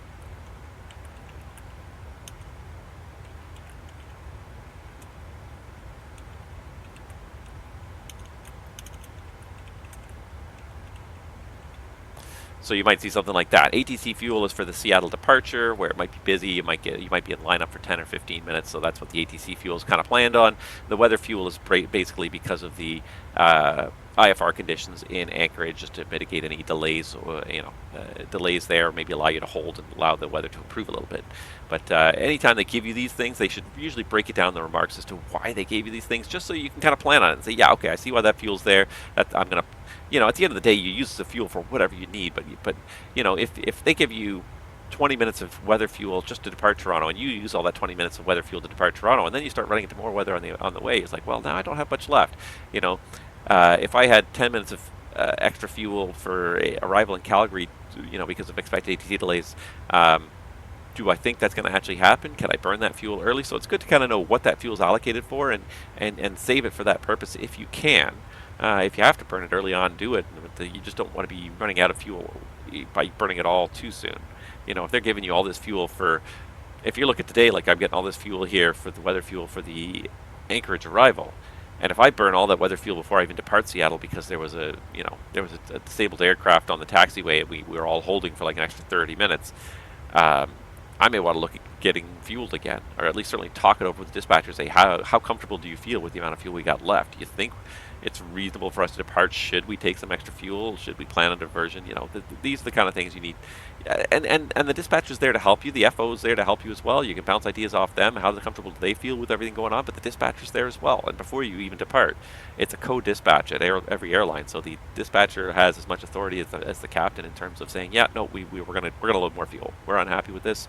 We don't think the odds of you getting in there are great. We want you to have the extra fuel you get there. So. It's important to know why the fuel's there, so you know when to use it and when to be worried if you used it for something else already. Then we get to the last couple fields here, extra, and this has a bunch of different fields here. I love this. No alternate IFR. I love this. Just loving what they've done here. This is just fantastic. So there's a whole bunch of extra fuel fields. I guess you only get to pick one of them at a time per flight plan. In reality, in a real flight plan, you could have all of these fields. But the way SimBrief is programmed, you can pick one of them and label them. But you can label it to kind of indicate. So extra is usually extra or operational. It's usually the same thing. So this is fuel that the captain has requested that the dispatcher does not think is necessary. And I talked about this last time.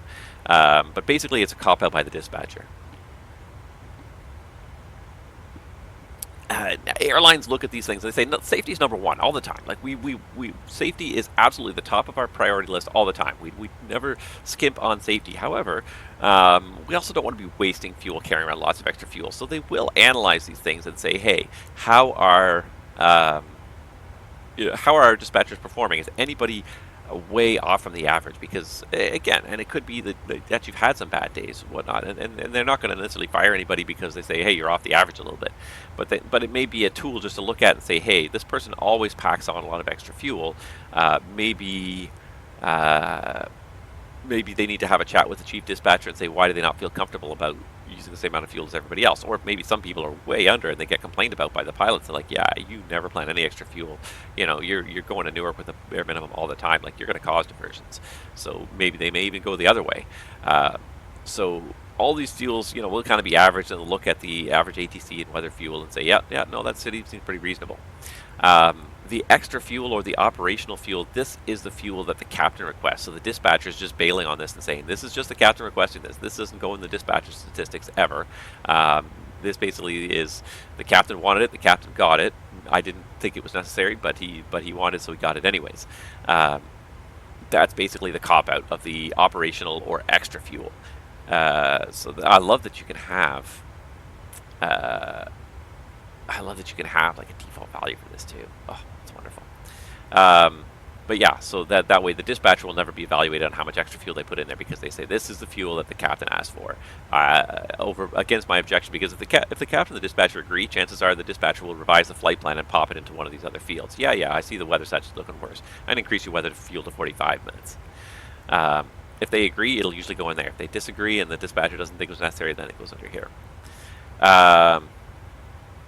APU, if you think you're going to have to run the APU for an extremely long period of time, if you might be like you're on an ETOPS flight, or maybe you just think you'll need to run the APU at the gate for a long period of time, there's no gate air or ground power available, things like that, you could throw on some extra fuel like that. It's not one you'd see very often, but it's one you might see.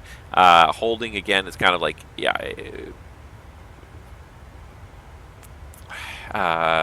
you think there's a good chance you're going to have to hold at the destination for a length of time, oftentimes it's put under ATC or weather fuel, but you could put a separate one and say we want to hold for this many, we want to have enough fuel to hold for 45 minutes and wait for the weather to clear before we have to divert to our alternate. So you can put that under there.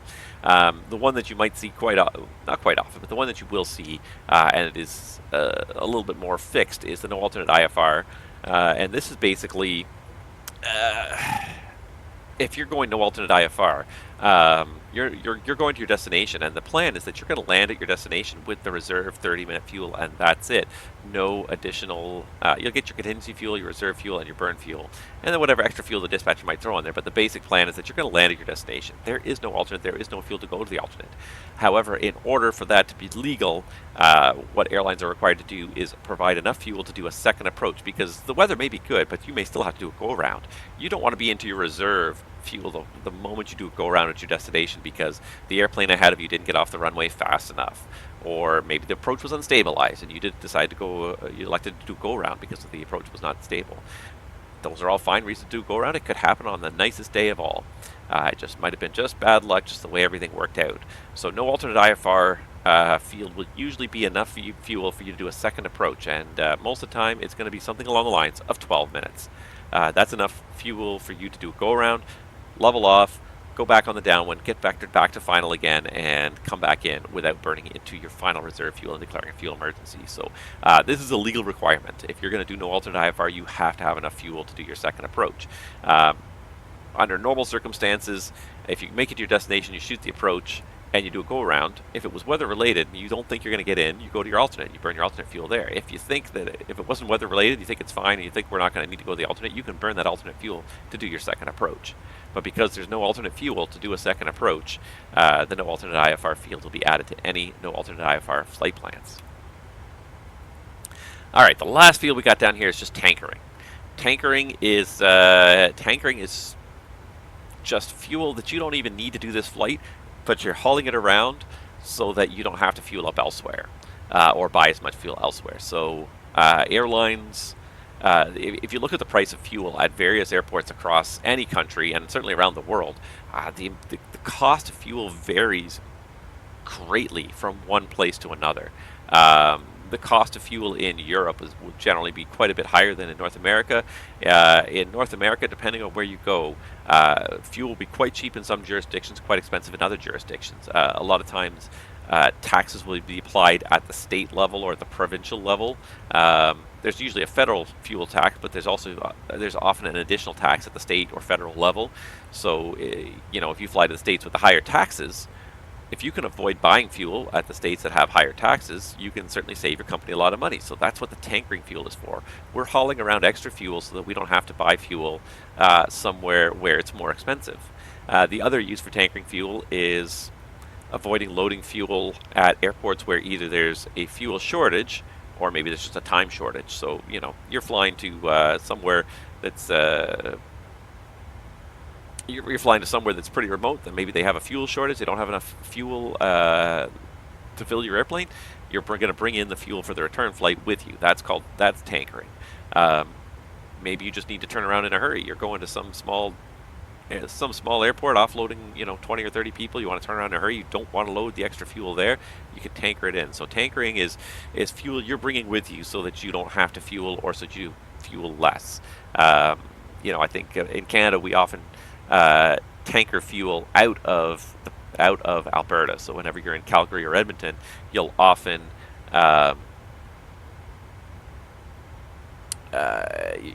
take extra fuel with you to when you're leaving that area, because this is where most of the fuel in Canada comes from. This is where our oil patch is out in Alberta. So the fuel here is cheap, it's dirt cheap. So we'll buy lots of extra fuel and truck it with us to our next destination. It may not be enough to completely finish the next flight, but it's less fuel we have to buy at the more expensive cities. So so you can specify an amount, you can specify minutes. Usually when you're talking about tankering, you're not worried about how long the fuel's going to last, because you're just simply lugging the extra fuel around. It's cheaper for us to lug this extra fuel around and burn extra fuel just to lug the extra weight of fuel around, but not have to pay taxes and pay a higher price when we get to whatever the next airport is. So, anywho, I've been hoping for this for a while now, because all they ever used to ever have was this extra fuel as your extra fuel, and that was it. And there was not even a default way. I always had to remember to put extra fuel in the plane. It's so nice that now I can have a minimum extra fuel. So I could just save this now. And from now on, every time I generate a flight plan, it's going to be 10 minutes of extra fuel on board the airplane every single time. And I can go and change this. Just because it's default doesn't mean I can't change it. I can go and change this till the cows come home every single time I sit in here. But at least there's a minimum extra fuel that will always be loaded my flight plans now. I love this. Thank you, SimBrief, for paying attention to my request here. I don't know if you paid attention to my request or you just were thinking about it separately, but I love the fact that you have this as, I can save this as a default value. And I love the fact we've got this ATC and weather fuel in here now. So, and then your flight plan ends up showing it too. So right here on the flight plan, you can see now, instead of having one extra block like I used to, I have my ATC block here. I have my weather block here. Any of these other fields that you fill in, they're going to get added in here. So you can see a very detailed breakdown of why you have all this fuel loaded that you think you're going to need. All right, let's have a quick look at this here. As we go northwestbound here, we are starting to see our fuel number in Anchorage drop 6.6. I may have to cut that cost index back again as we get going here, just because I thought I had extra fuel. Turns out I did not have much extra fuel. I have the extra fuel the fueler gave me, which is about 300 pounds, and that's about all I got.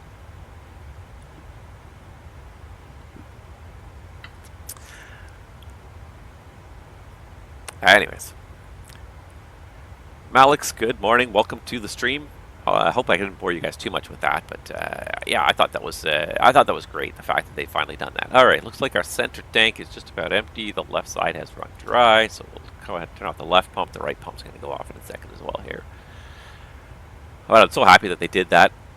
But it also is it's really interesting to look at what I did here now and created a bad situation for myself by not putting in very much extra fuel. I have enough fuel to get my alternate. But it's not great weather in Anchorage this morning. There's a forecast, a good chance it could be really kind of lousy. We do have good approaches in Anchorage. I believe we can do Cat 2 ILSs here. So let's pull up those charts here and just start thinking out loud here.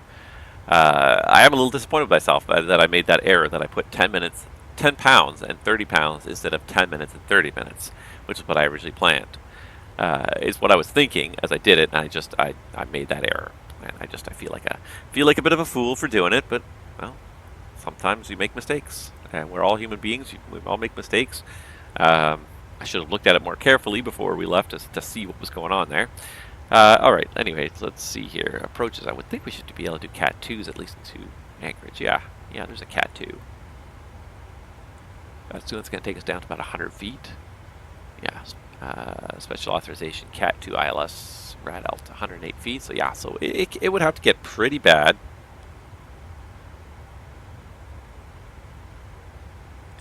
It would have to get pretty bad before what am I trying to say here? It would have to get pretty bad before we're not getting into Anchorage, to be honest.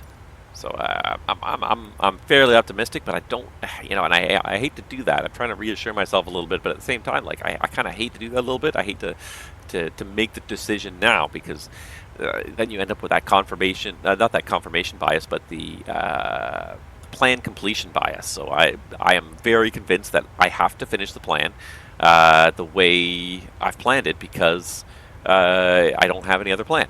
This is the plan, and I'm sticking to it. And it's good to have a plan. It's very good to have a plan, but it's important to be able to sit back and say, the plan's not working. I need to come up with a different plan. It's very easy.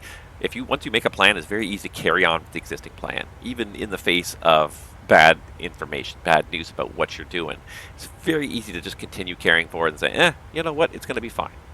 And that is a hazardous attitude that pilots do get into. They don't realize they're doing it, but you have to be conscious of it. You have to be conscious of the fact that, like, you're moving forward. You're what am I trying to say here? Yeah, you're thinking. What is the plan here? What is the plan, and should I change it? It's very easy once you made a plan to stick with it. It's very hard to change a plan once you even in the face of changing information. The weather's getting worse. The runway conditions have deteriorated. We're still going to land here. At what point do you start to make a different plan? It's very easy to say, this is the plan. This is the runway we're going to land on. This is what I want. This is what I've set in my mind I'm going to do, and just have that mindset and keep going with it. Very hard to break that once you set that. So I don't want to set myself up for that failure right now. I'm just trying to analyze the possibilities of, yes, we do have a Cat 2 available to us. The aircraft is Cat 2 capable, so we could get down to 108 feet. If I just send out for the weather right now on VATSIM here, it's actually looking really good right now. There goes the other fuel pump. And with that, the fuel tanks, the center tank is empty. All right. It's not terrible right now. It's 10 miles. It's fuel 2,000, fuel 8,000. So it's fine right now. It's just there is that chance of fog kind of rolling off the ocean there. So there's always a possibility. You got to be ready for it.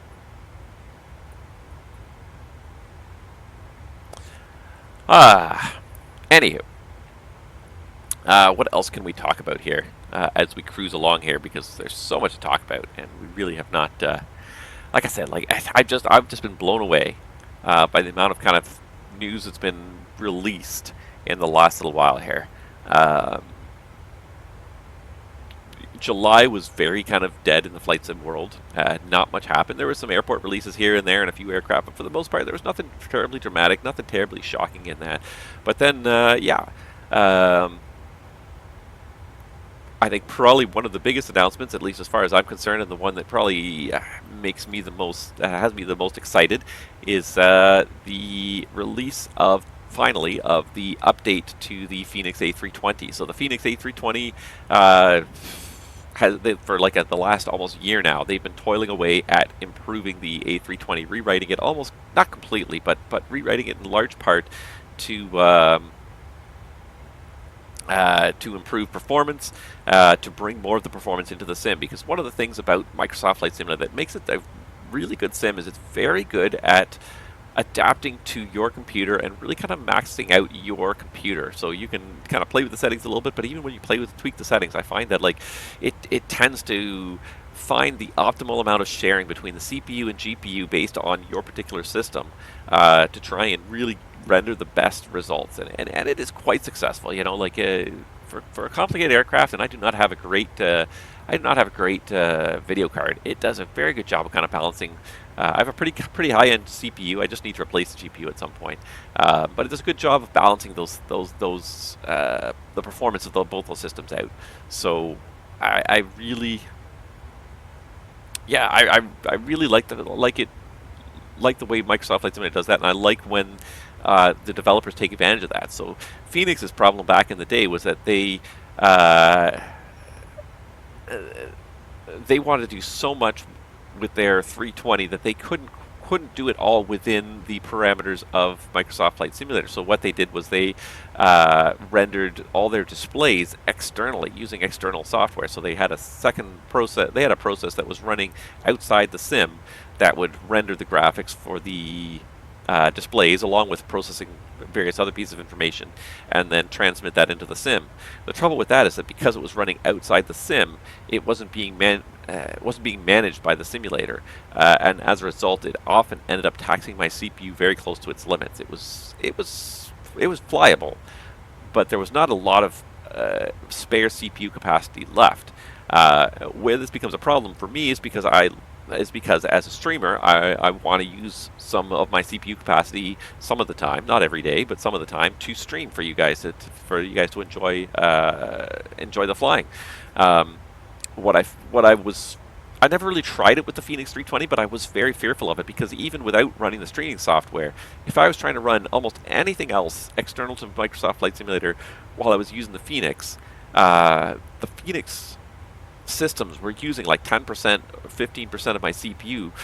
There was nothing left over for anything else to run. So for example, running streaming software as well at the same time as you're running the Fenix, that was going to be basically impossible to do. There was so much processor power was going into running the Fenix externally, and it wasn't being managed. So Microsoft Flight Simulator was assuming that there was nothing really running externally and using up about 75% of the system to begin with. And then the extra 15% was going to Fenix. There was almost nothing left for anything else to run.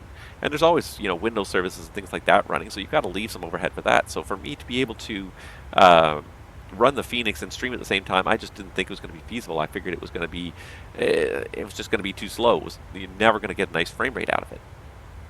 Anyways, fast forward to now, and Fenix has finally released the first half of their update to their 320, which includes the substantial performance gains. And I've only played with it a little bit. I haven't even had a chance to take it flying yet.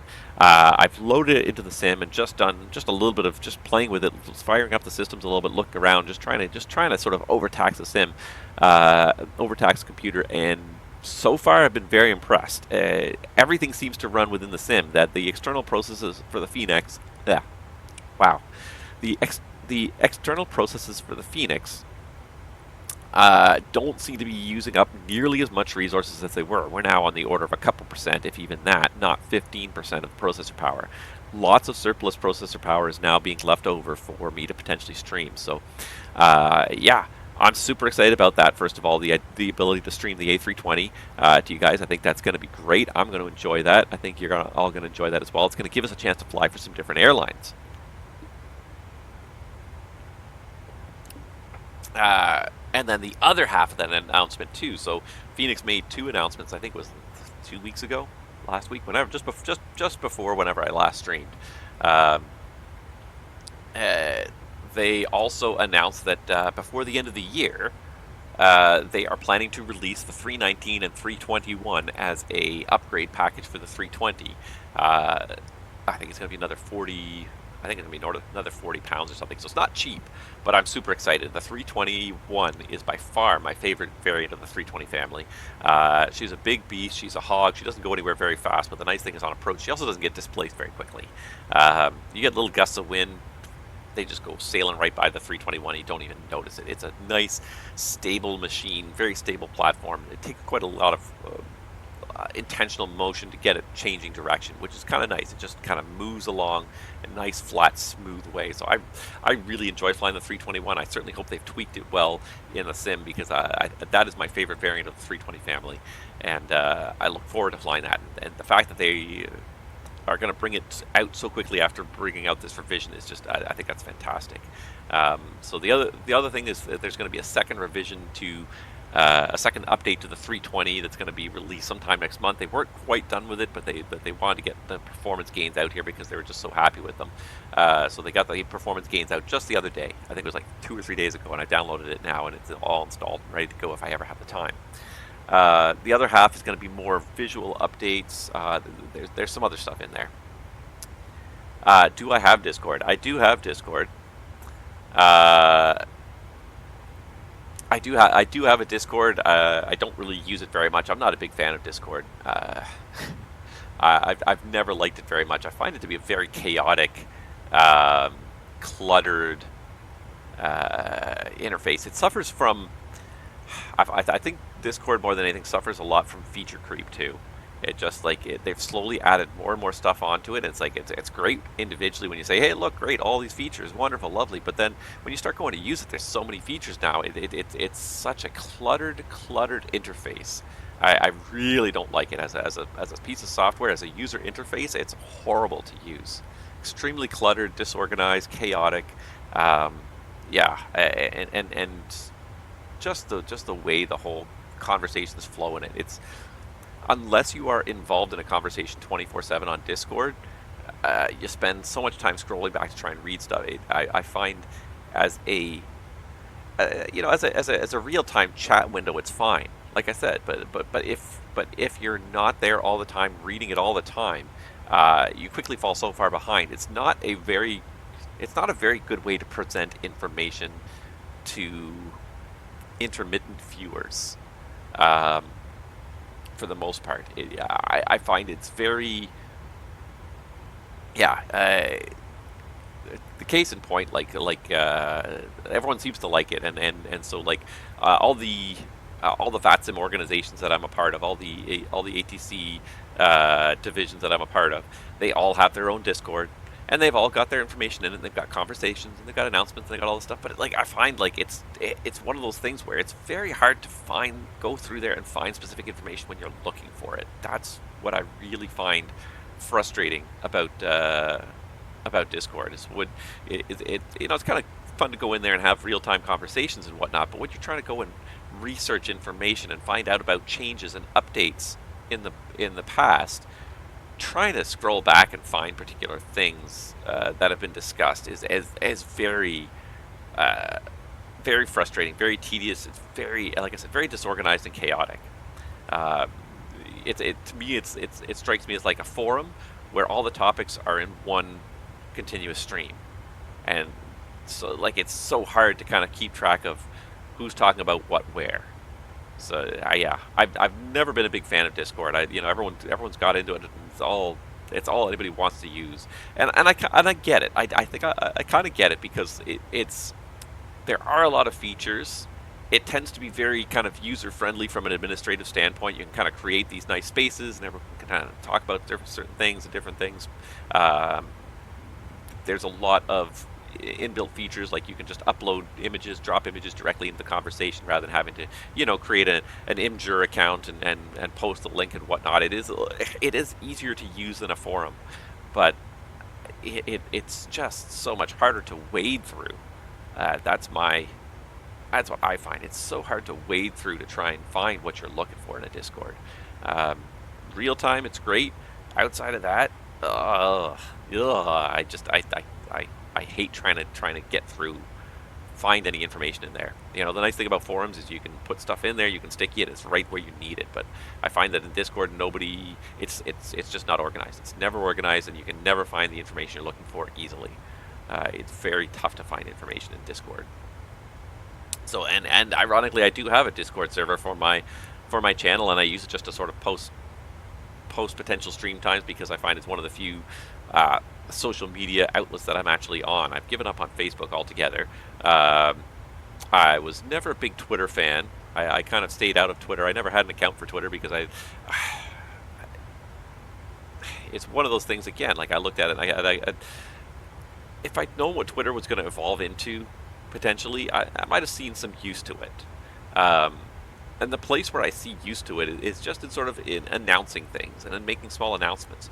But people using it as a communication medium, again, Twitter is like Discord. It's too chaotic to try and actually really communicate directly, conversationally with. As sort of sending out alerts is a useful system. But yeah, the whole microblogging, what was it originally was 140 characters. It's if you can blog your thought in less than 140 characters, it's probably not a very compelling thought.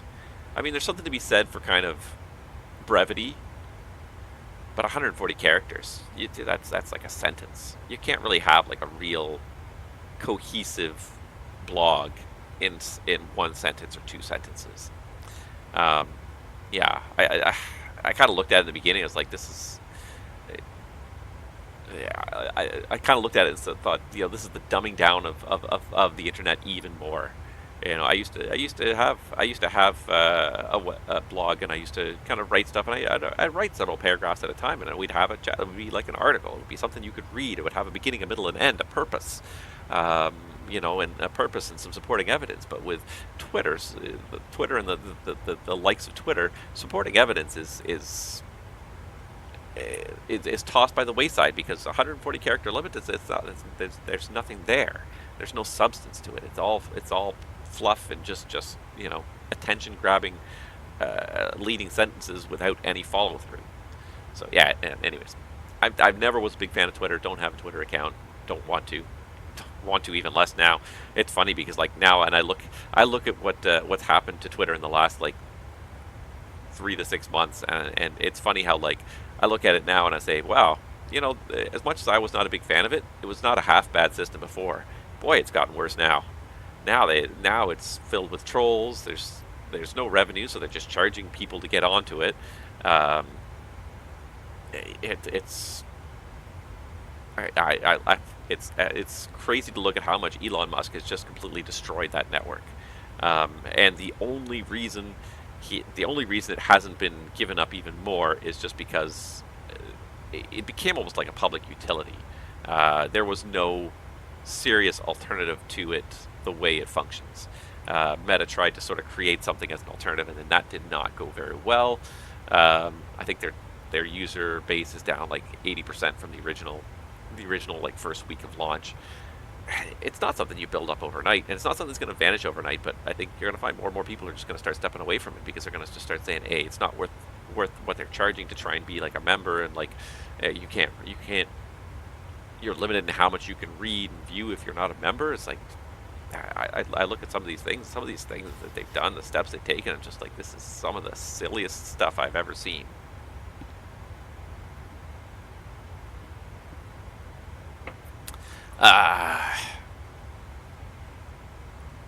Yeah, it's funny because it's one of those things where I was not a big fan of it before, but I thought at least it kind of made sense and was workable. Yeah, Twitter was toxic even before Musk. Yes, I won't deny that. Absolutely, Twitter had its toxic sides for sure. I think I think Twitter, along with Facebook, is partly responsible for the breakdown in societal norms of mutual respect and conversation, because literally millions of people kind of in the same room, but they don't view the other people in that room as people because they're not actually in the same room. They're in a virtual room. They're in a virtual environment where nobody actually exists. And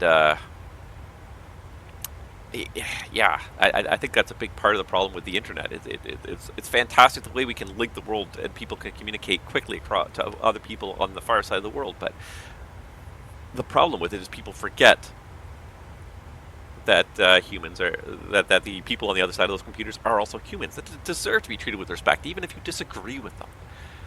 Let's see here. Looks like we got a rat elf flag there. That could make the Cat 2 a little more challenging. Just noticed that we have I don't know how long that's been there, but it looks like we got an RA flag. One thing I should do is just track my. Nope, not that button. Sorry, guys. I should actually just go into my flight plan here and just track my self here. So we just crossed 1531. We just crossed Sandspit 1531, and we had 15.5 in the tank. So let's just do a little housekeeping here, and then we'll get back to talking about this stuff here. Sandspit 1531 with 15.5 in the tanks. Just pick blue because it's easier to see. 1531, 15.5. So we're down 300 pounds, probably because again I cranked up the cost index to try and get us there faster. 1531, so we should get there with 1545. It's going to be a little while before we get there.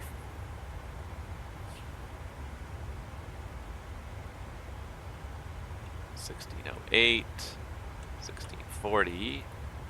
Middleton at 13.07. I think we are getting there a little faster, but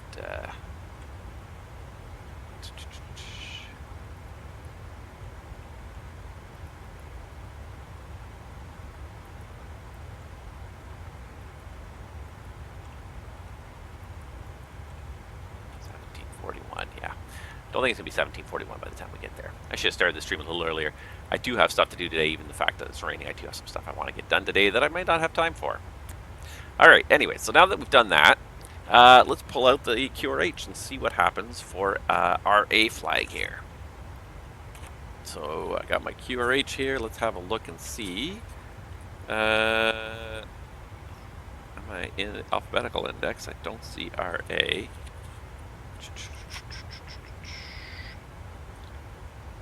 Let's see if I can find it.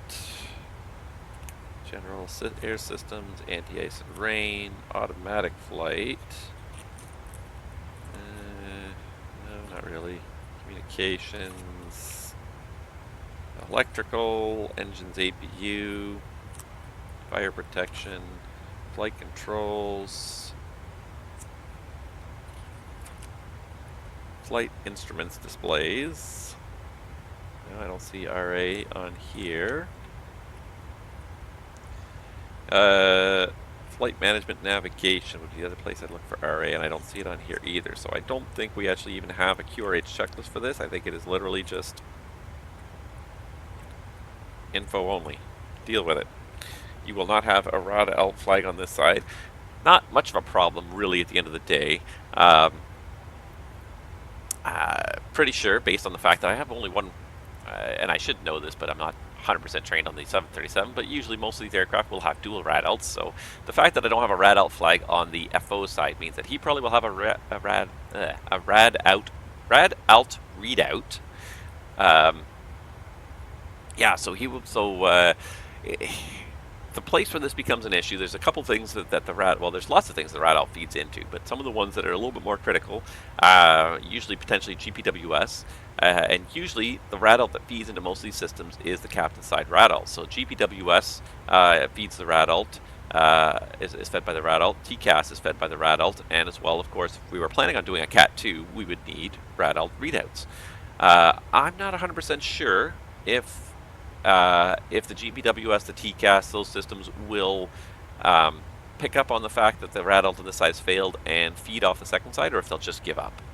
And that is the interesting question. So let's see if I can find my good old 737 AOM. All right, flight manuals, FCOM, volume 2, I believe, is usually systems.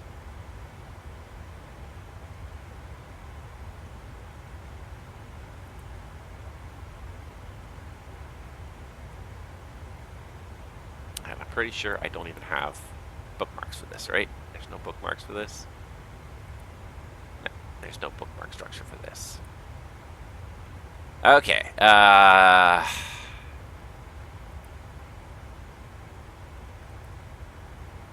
Let's see if I can find, as the ND, any information on the PFD. So, altitude disagree alert.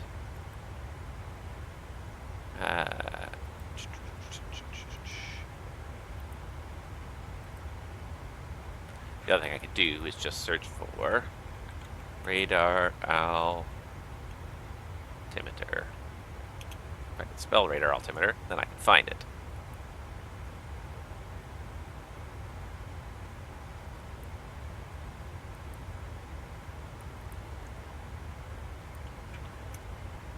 Alright, let's do it this way. Let's just search for radar.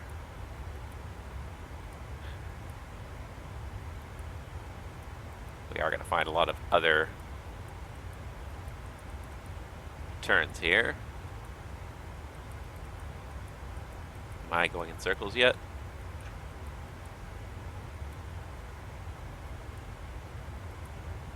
No, I'm definitely not going in circles. Weather radar. I just want to try and find. Oops. I saw the word radar altimeter there. No, radar antenna.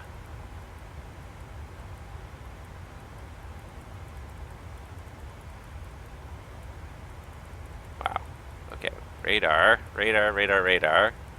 So search for the word altimeter. Now we're back in circling. Okay. Because it might be even radio altimeter.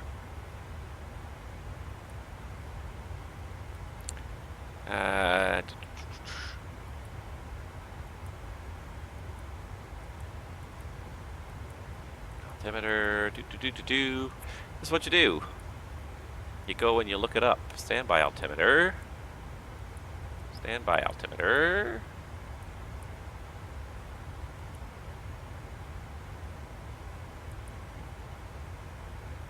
Radio altitude. Radio altitude. Alright. Option. Radio altitude below ADI round dial.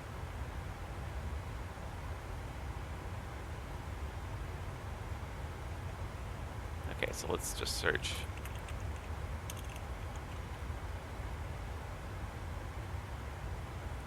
Radio altitude.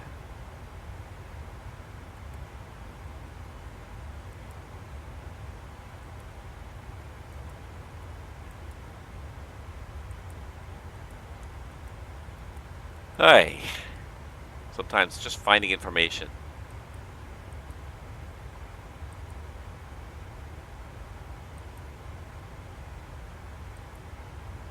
Just finding information can be challenging. So much information in these manuals. Just trying to find. Oh, wait. Yeah, so radio altitude has failed. Okay, that's fine, yeah. Go around below 200 feet. LNAV. Radio altitude. LNAV. Select prior to takeoff. Prior to 50 feet. Okay, so a lot of procedural stuff here. Radio altitude based alert. Radio altitude callouts.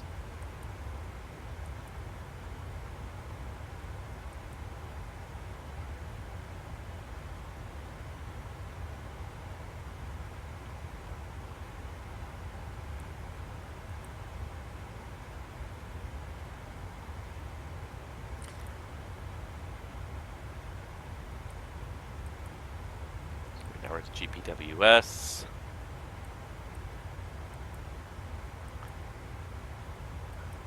I feel like we're going to have to circle around to the start.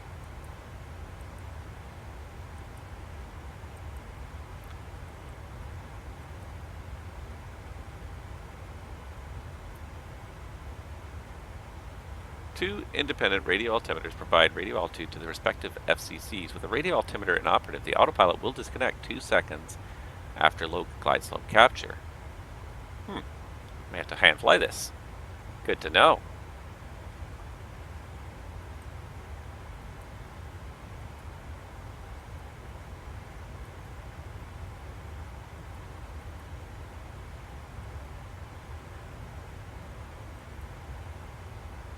It talks a lot about what the radio altitude will trigger, but it doesn't actually talk a lot about the unit itself.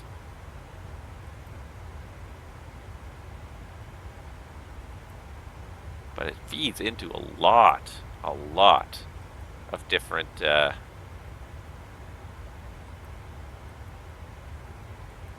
lot of different systems.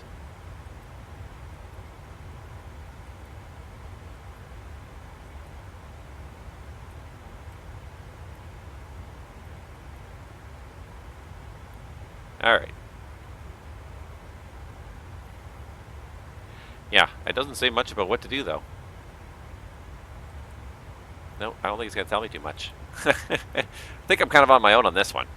Yeah, so it may be that the autopilot may disconnect once we intercept the cloak in the glide slope. That is very possible here.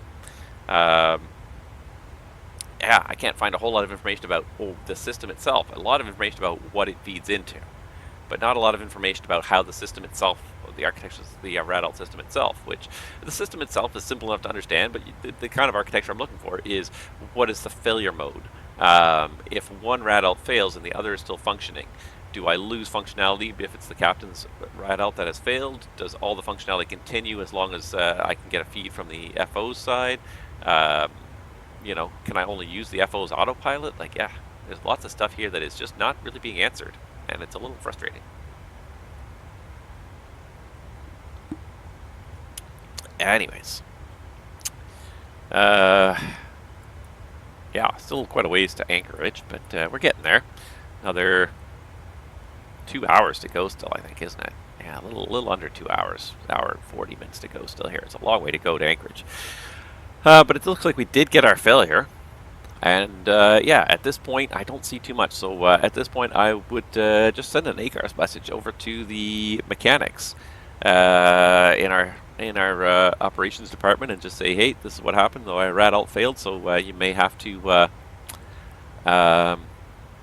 you may want to have the mechanic meet us in Anchorage if we got one available, because yeah, we've got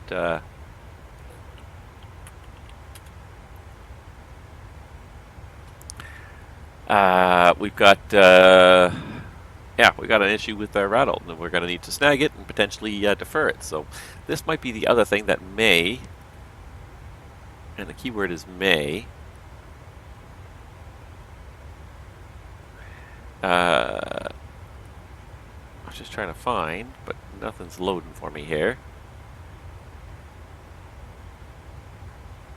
Just trying to find the MEL for this.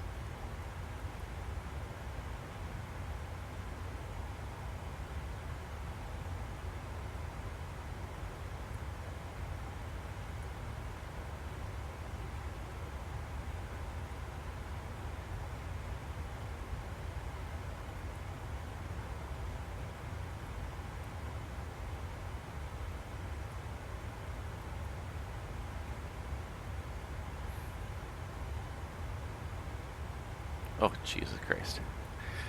All I ended up with was an FAA search page. That didn't help at all.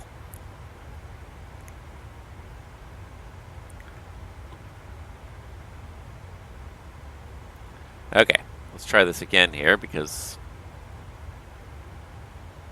all the links I'm trying to follow here are either not loading or ending up as dead ends. Here we go. All right. Let's see here. All right, radio altimeter settings, receivers, transmitters.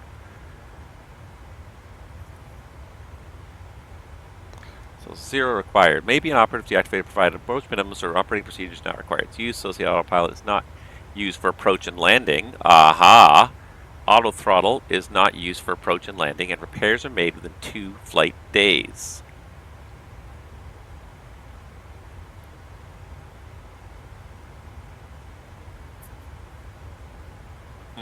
All right, there we go. That was actually the wrong one anyways. I don't think that was even, that was for the old ones. That was for the 300, 400, 500 actually. Okay, sorry. Let me go down here to the 6, 7, 8, 900s. So 2 installed, 1 required. Maybe an operative deactivated provided approach minimums or operating procedures not required. It's used. Associated autopilot is not used for approach and landing. Auto throttle is not used for approach and landing, and associated flight director is not used for approach and landing. So we're going to have to give this control to the autopilot, to the FO, I guess, here. Fly the FO's autopilot.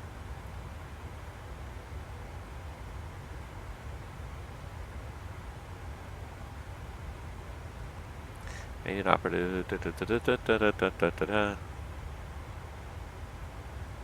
Okay.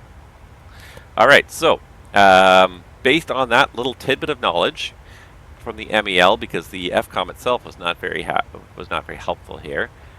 Here's what we need to do.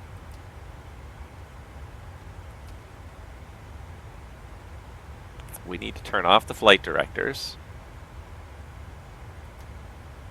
and try and get just the. I'm going to turn off the autopilot as well for a second here. There we go. Autopilot on. All right.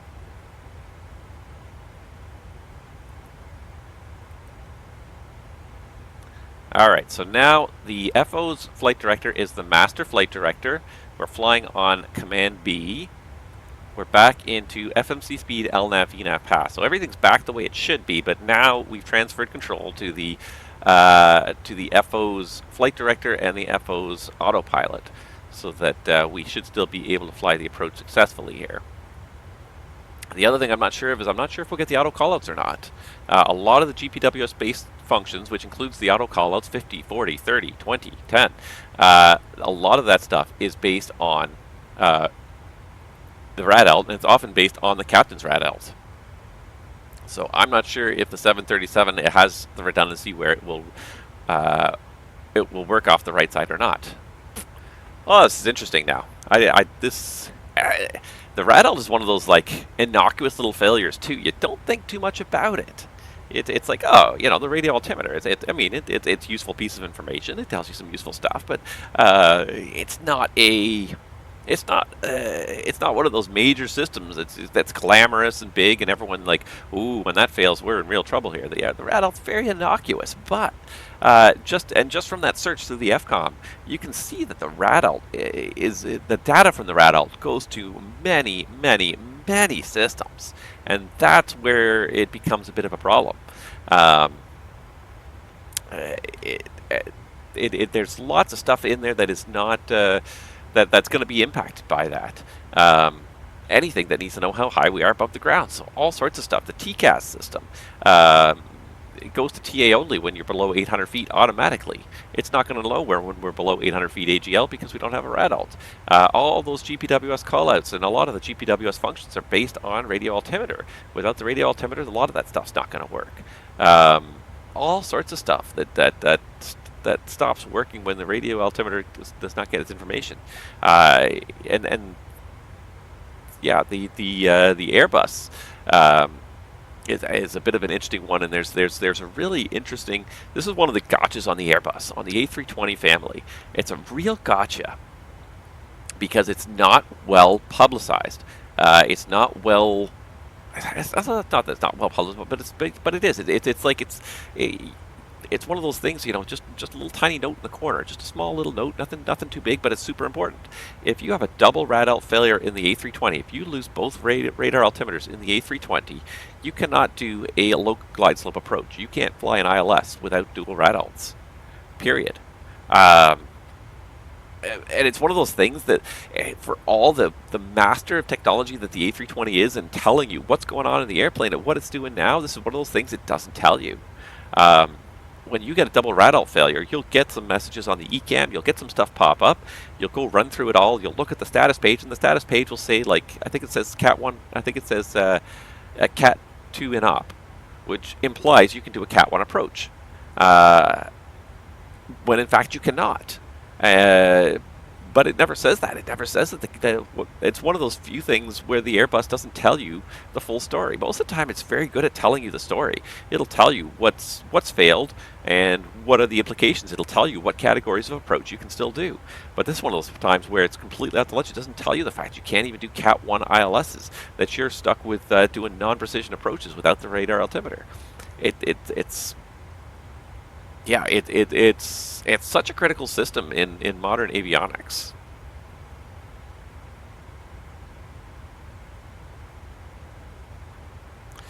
Anywho, lots of people must have known I was not doing any work today because I sent me lots of messages here today.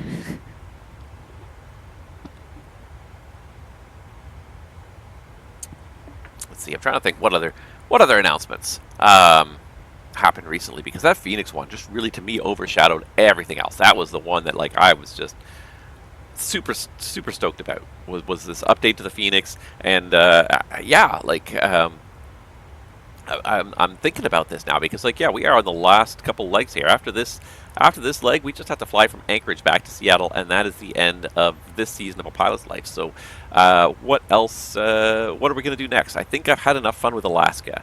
I think I've flown in and out of Seattle enough times. I don't want to be. I'm just done with it. I'm done with Seattle. I'm done with Alaska Airlines. I had fun. It was lots of fun. Fun little airline to fly for. Some neat destinations. We saw some good stuff, but I feel like the schedule got repetitive in the second season. And I really had to work really hard to find, like, a point where it wasn't repetitive. And the only way I could find a point where it wasn't repetitive was by doing these long flights. Lots of long flights. What did we do here in this season? We did, I can't remember. Hold on. Let's see here. 1, 2, 3, 4, 5, 6, 7, 8. I think that sounds about right. So we ended the last season going to JFK. So this season we did Las Vegas, which was actually not a bad turn. That was actually pretty reasonable. But then we did Portland to Dallas, Portland to Chicago, two very long turns. And then Jackson Hole was a nice short turn. I kind of enjoyed that one. And then back to Anchorage again. Very long turns. Very long turns. So I'm kind of looking forward to something maybe a little smaller, a little smoother. So I was thinking Southwest because of the variety of their network. It would keep me going on the 37 because I wasn't sure when this Fenix was coming out. But as you can see, Southwest has rejected me. They are not happy with me. My resume is not good enough to work for Southwest yet. So, okay, we don't have to work for Southwest. I like to stick to the North America because that's where I have the airports. That's where I know what I'm doing really well. The timing is good for my time of day. So, what other airlines can we fly for? And so, what I'm going to do here is we're going to take this into the Airbus A320 family only. And I like this flag here. Really kind of cut down on this. Who's got A320s in North America? And then we really kind of cut it down to... If I make this a little bit bigger, you'll see it all in one list here.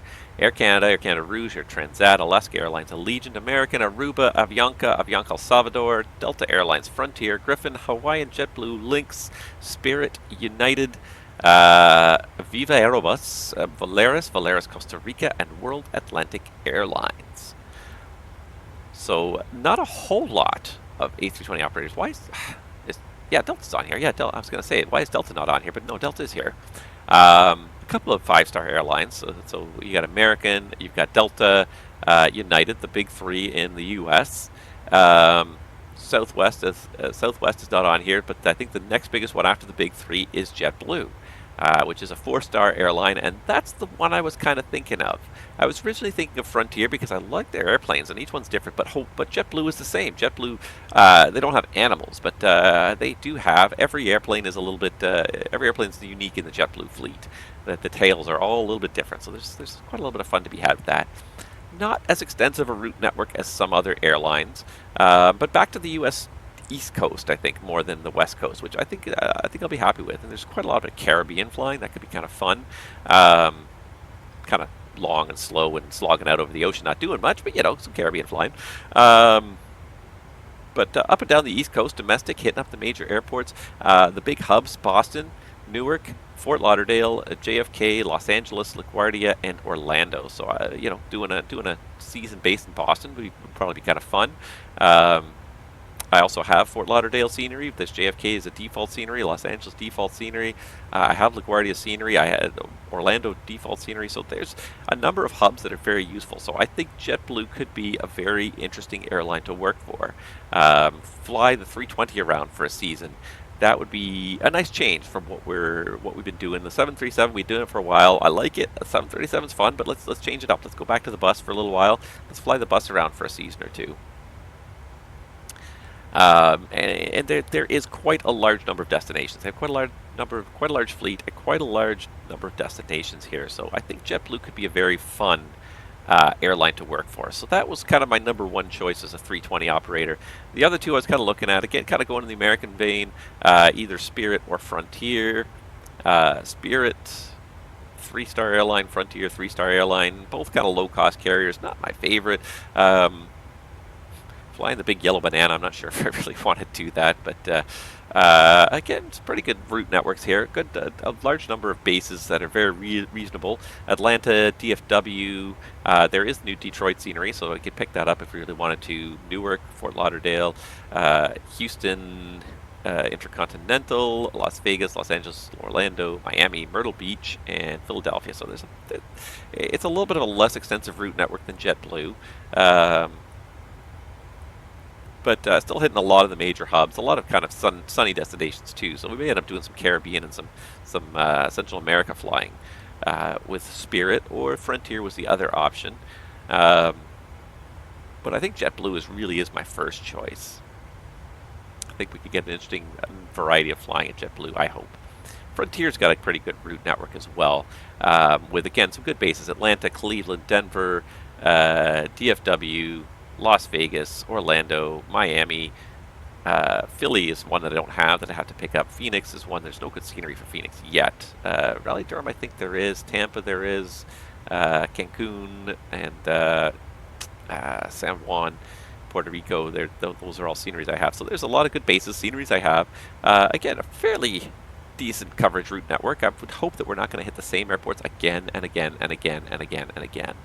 That's kind of my goal. I'm kind of just like, I feel like I've hit up a lot of stuff, and I think maybe the only way I'm really going to get out of my rut maybe one of these seasons is to go somewhere else in the world.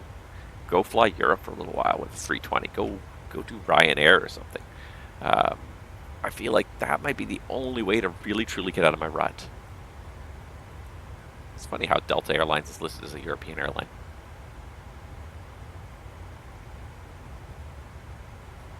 I wonder what the definition is. If they have a hub in that continent, does it count, I guess? I guess it must be if they have a hub in that continent. Air Canada. Why is Air Canada counted as a European airline? They don't have a hub there, as long as they serve that continent, I guess. See, it shows as a North American airline. Oh, I still have North America selected, that's why. Duh. Not smart, not smart. There we go, how about that? Yeah, and this is just still the 320 fleets, and there's a lot of European 320 fleets as well. Europeans love their 320. Yeah.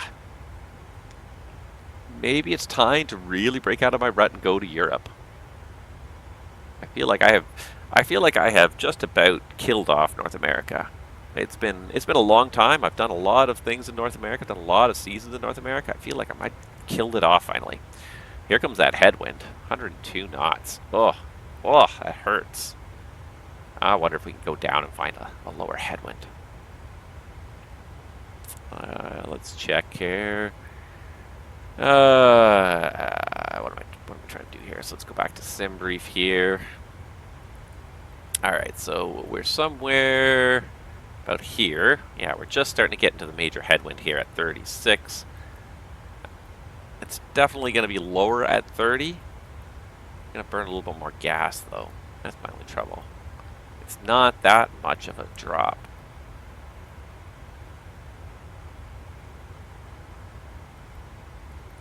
It's a combination of you wanting to get there sooner, burn less gas, but also burn, yeah.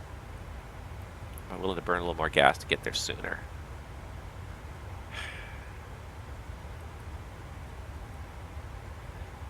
What if I look at this too here? It should be on the last page of my flight plan if I can find it here.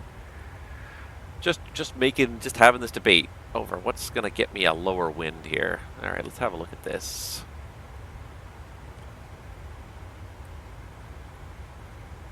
All right, so we're somewhere right about here.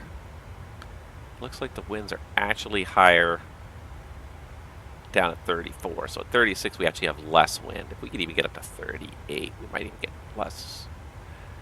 But we would go in slower as well. So I think 36 is really the optimal.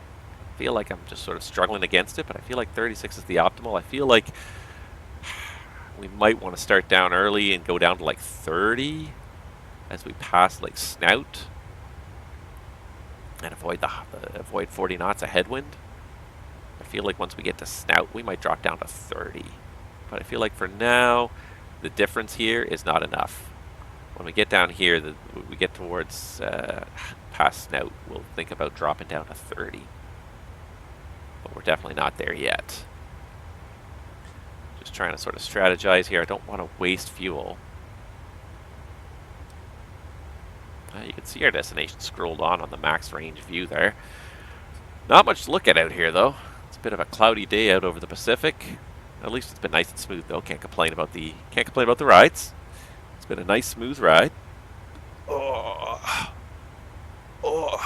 stiff from all this physical labor I keep doing. I need a vacation from my vacations. All right. Anyways, I was going to scroll back and see what else, because the Fenix really was the thing that kind of made me the most interested in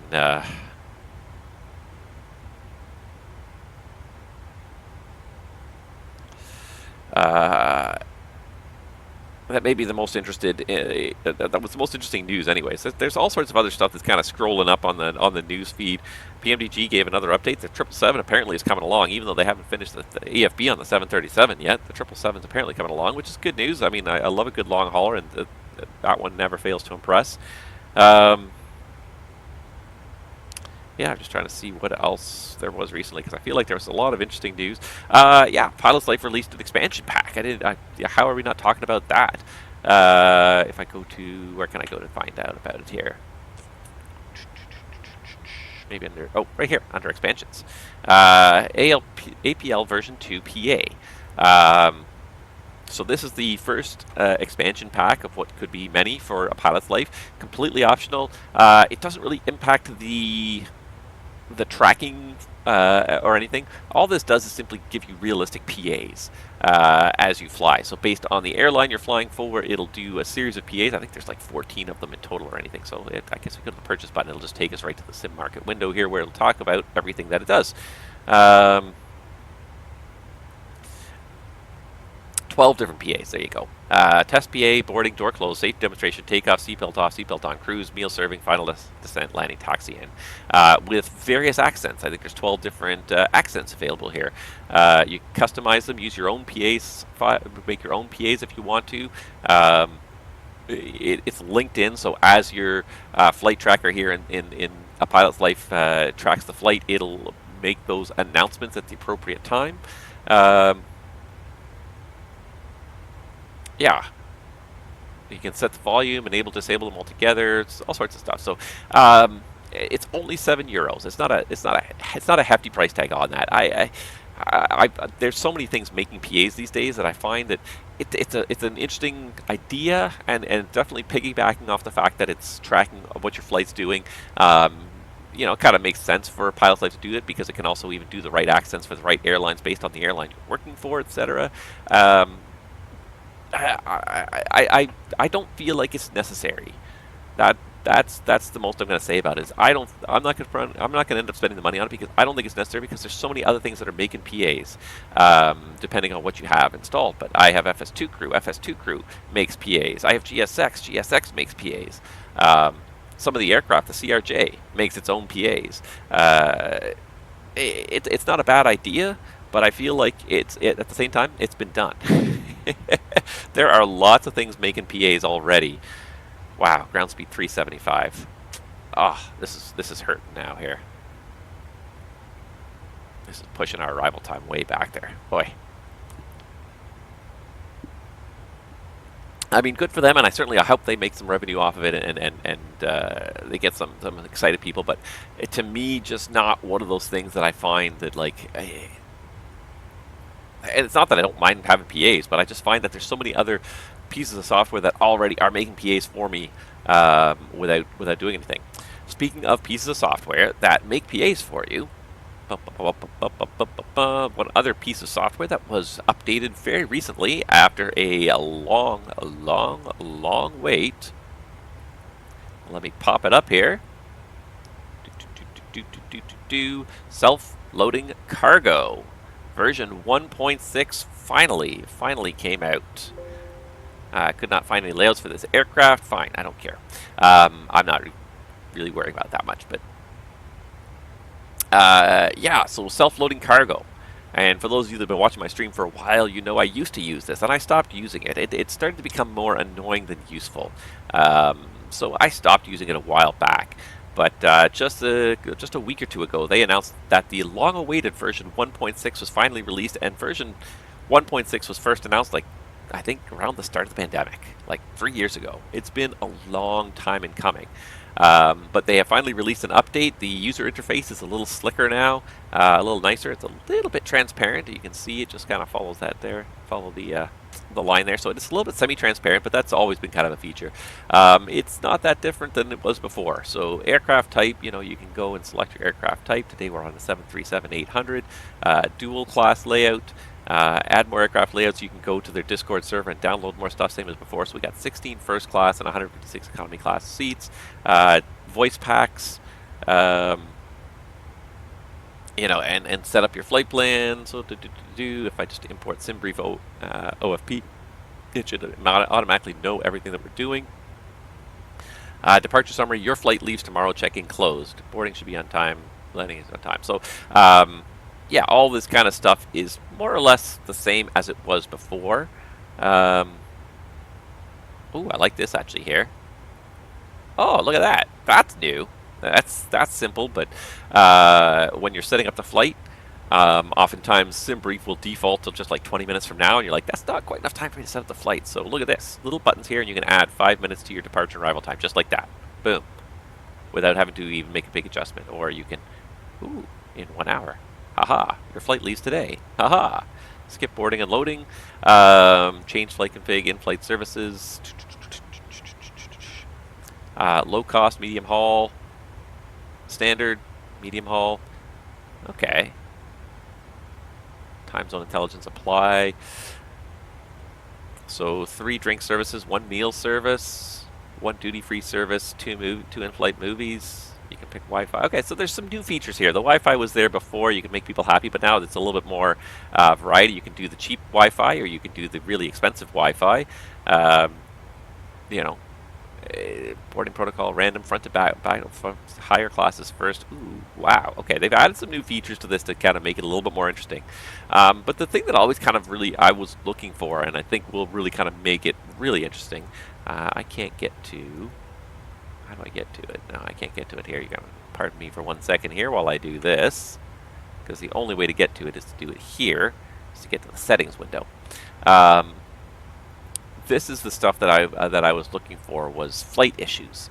Allow technical issues to start automatically, medical issues, cabin and in-flight service issues. This is version 1.7, so this is not even implemented yet. Options will be switched on as development progresses and options are released. So yeah, so passenger illness, door issue, Wi-Fi failure, in-flight service issue, toilet issue, loading delay, pushback issue. So various issues that can crop up and that will make your passengers probably unhappy. I do like the medical issues. That's something that happens quite frequently in the real world that it's hard to simulate. No airplane really simulates, oh, your passenger has a medical issue. So this is kind of that's kind of a neat way to sort of add a challenge to, you know, if major illness, maybe we need to think about diverting to a nearby airport instead of continuing all the way to our destination. If it's minor, probably we're just going to continue. Cabin crew, maybe we'll need more. So there's... this is kind of, I think, was where self-loading cargo really, I think, start to shine. Was not just the idea of trying to keep everybody happy, but like, what do you do with the things that are really kind of out there? If you really want to get into it, like, you should probably have unruly passengers as well as a potential. Oh, wait for it. Allow cabin issues to start automatically.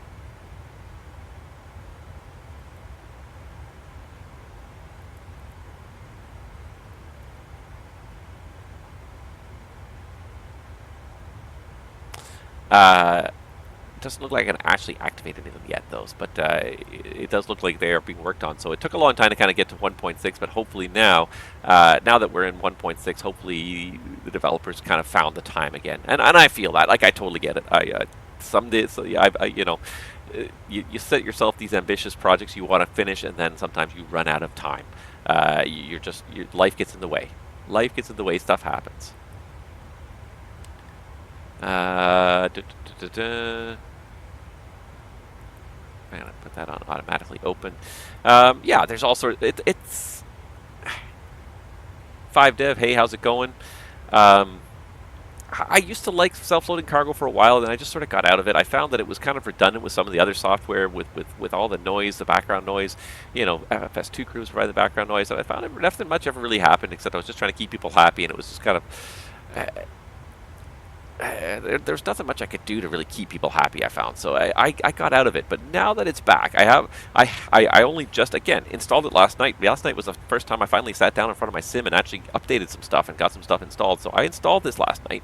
I'm probably going to try it out for a few flights, but I didn't want to try it on stream. I kind of wanted to wait, just in case there's glitches and settings that I was not happy with. Yeah, I wanted to make sure that I had a chance to try this out. Before I did it on stream. So, but it is nice that they finally kind of provided an update. It's been a long time since self-loading cargo was originally released. I probably used it about 2 years ago, and then I used it for about a year, I think, solidly, and then I kind of got out of it. It's like it started to get very repetitive. It was just the same thing all the time. You're just trying to keep your passengers happy, and it never felt like I was really actually making much of a difference. But perhaps now with with some improved features, it might be a little bit more interesting. Crew visits the flight deck. I like this. Perform periodic welfare checks on the flight deck. Absolutely, 100%. That is a realistic. That's a realistic requirement. Most airlines will have a requirement that the cabin crew check on the flight crew every 30 to 60, maybe even 90 minutes, depending on the manual. But they'll be required to make checks with it every periodically in flight. Make sure they didn't fall asleep. Make sure they didn't pass out. And offer them perhaps some service. So that's a very realistic option. You know, every 30 or 60 minutes, just call and say, hey, just checking on you guys, still alive, do you need anything? Ask the captain if they'd like a drink, like some food. Apparently the FO gets nothing, but you use localized passenger names, attempt to generate names, passengers and crew dependent on the departure and arrival airports to increase realism. Yeah. You get people traveling around the world, but certainly certain parts of the world you get certain names to be more predominant than others. Passengers board the aircraft at random intervals or unchecked above a useful interval. Living cabin, automate service requests during the flight. Play a dong sound when the passenger requests attention. I feel like that's probably going to become tedious. I'm going to get tired of hearing that.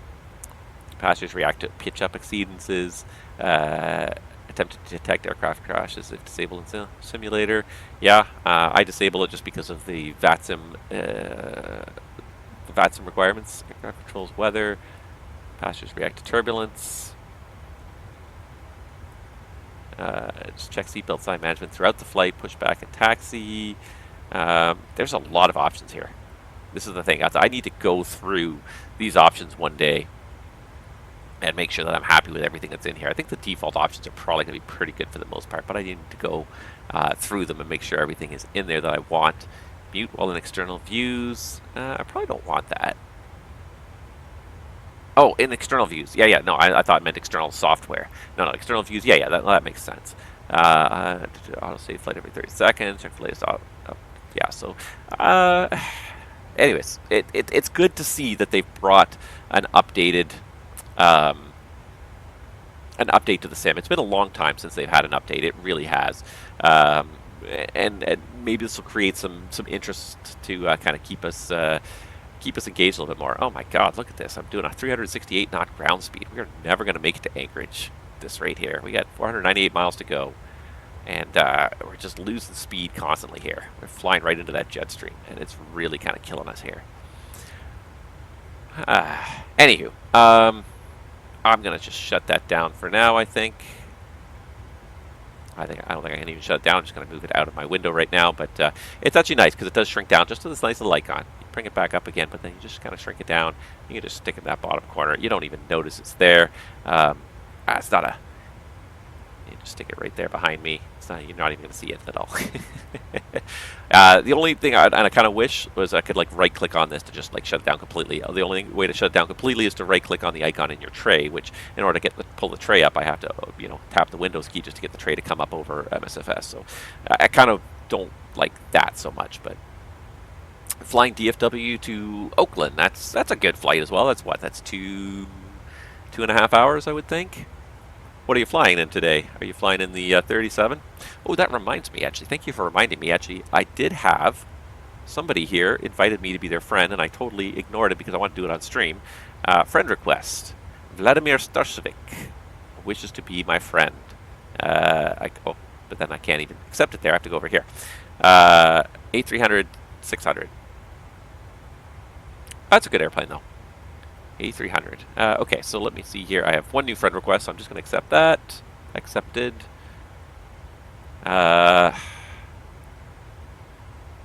Waiting for it to update there. Yeah. A300, 600. So you should be doing that pretty quickly though. In an A300, I would think 2.5 hours. You're probably done. Something else that also came up here recently. Finally. Not finally, but a long-awaited feature here. Ongoing events. So there are now the SimBit World crew hosts events. So Sunday SimBit World Tour. Next one they're going to do LGKR, which is, I don't even know what LGKR is, to Munich anyways. I know EDDM is Munich. LGKR. Corfu, Greece, up to Munich on the... and there's a scheduled time. You get paid for it. You get experience points for doing the flight within a certain window. So that's kind of neat that there's little bonus events here and there where you can get some bonus pay, some bonus experience points for participating in an event. I would hope that you have the opportunity to fly this live on VATSIM anyways. Start time 0100, end at 2300, so I guess it's the whole day. Anytime the whole day on Sunday you can fly this route, so if you can pick up some ATC at some point. We have our Northern Lights event tonight in Edmonton. Yes, it's Tuesday, isn't it? And I am actually well overdue for probably doing some time in Edmonton, although I think Edmonton was one of the most recent FIRs I did. So this summer has just been insane. It's just been a gong show of constantly just working. And if not working, like, you know, at my place of employment, just working on constant outdoor projects of just trying to get stuff done in the summer while the sun shines and the weather's nice. So I have barely been on VATSIM at all, either as a pilot or a controller. Way less than I normally like to. Like twice a month, I think I've been on VATSIM. I think I've been on VATSIM twice so far this month. But this week I have a few evenings that I'm kind of off, so I'm going to try and get some. Yeah, and I may take you up on that. Edmonton was one of the ones that I actually kind of controlled recently, last controlled on July 30th, according to my records here.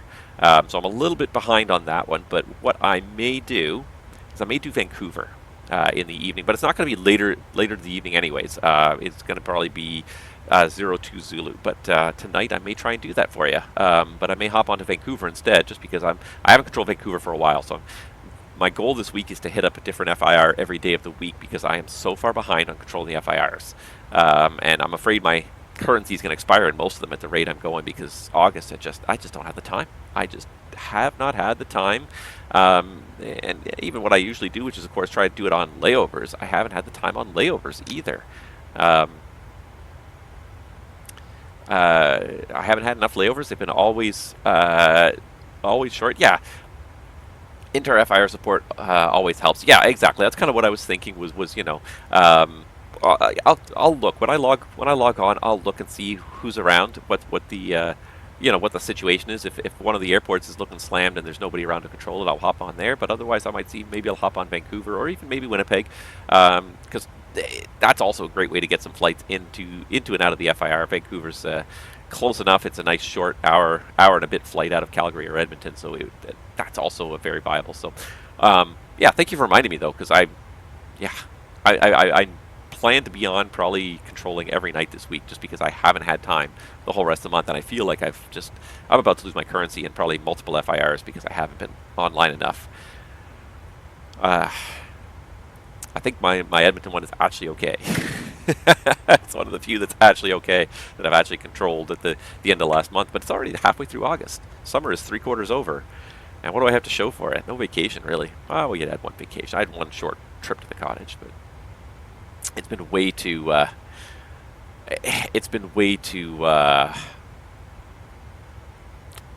just way too busy. So much going on. Yeah. But this week's a little bit quieter, so that's why I was able to get this stream in.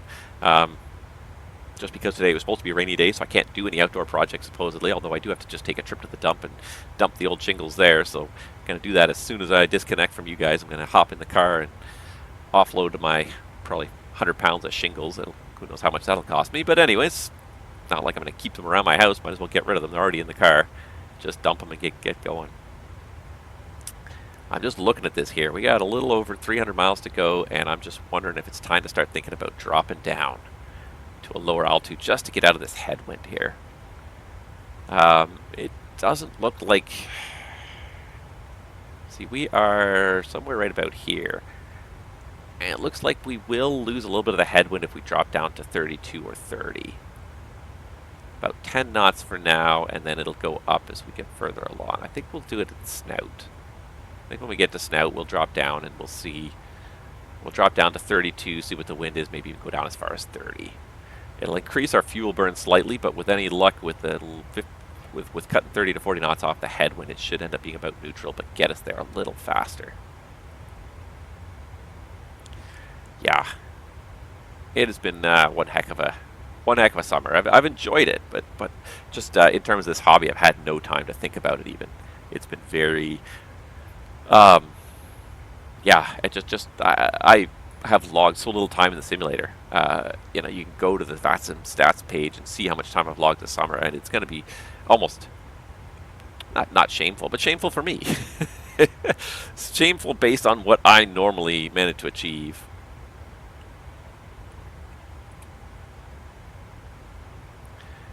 Normally I'm on here a couple times a week, and I'm probably logging 10 hours of the network in a typical week, and this summer it's been much closer to like 2 or 3 hours a week.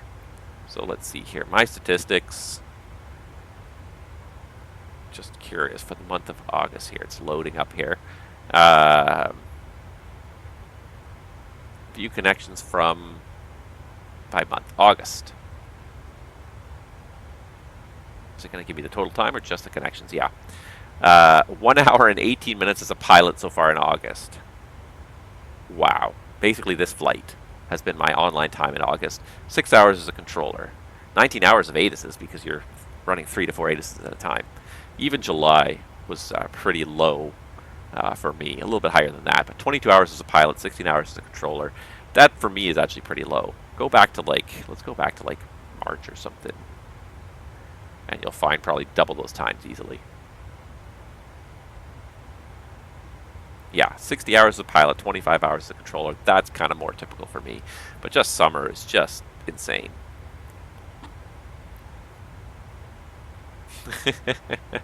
If you know you're going to be extremely busy, just tell us you need an LOA, and yeah, it applies to visitors too. Yeah, absolutely.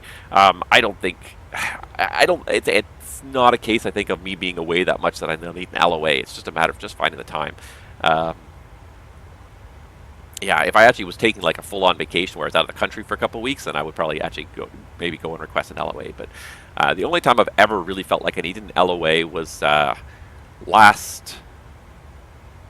was it last winter or was it the winter before? I guess it was the winter before. No, it was the winter before. When I renovated this entire basement that I'm sitting in. And basically because my sim is down here and I knew I was going to have to take my sim down for an extended period of time. I thought it was going to be 3 months, maybe 4 months. They gave me a 6-month LOA from Canadian Express because I knew I was just not going to get any time. I literally just packed up all the sim stuff. I had moved my computer to another room, but I didn't have anything set up to actually fly. So I asked them for like a 4-month leave of absence. They're like, here's 6 months because we've done renovations as well, and it never goes according to plan.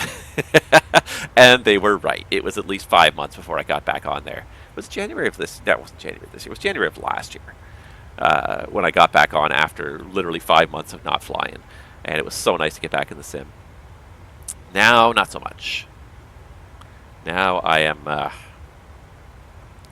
This summer is just it's lots of little projects. It's no one big thing, but just lots of little things and it just things just keep on adding on.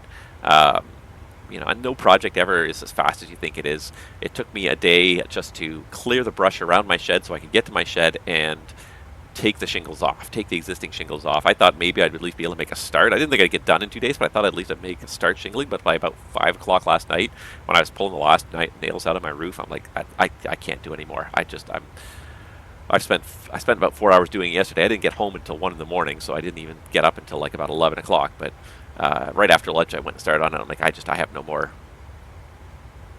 more patience to do it yesterday. Didn't want to get started on it. And with rain coming, I was like, I want to get a tarp on it and make sure that it's protected before I get out there and before the rain comes. So that being said, I haven't heard too much rain. It's supposed to be thunderstorms today, but and it looks like it is actually going to move in. Again, if we go back to, not this, but this, I live in the Toronto area, and it looks like we do have some inclement weather pushing in our direction. And actually, I probably need to turn that off. Turn it back on, it'll probably reload the most recent. There we go.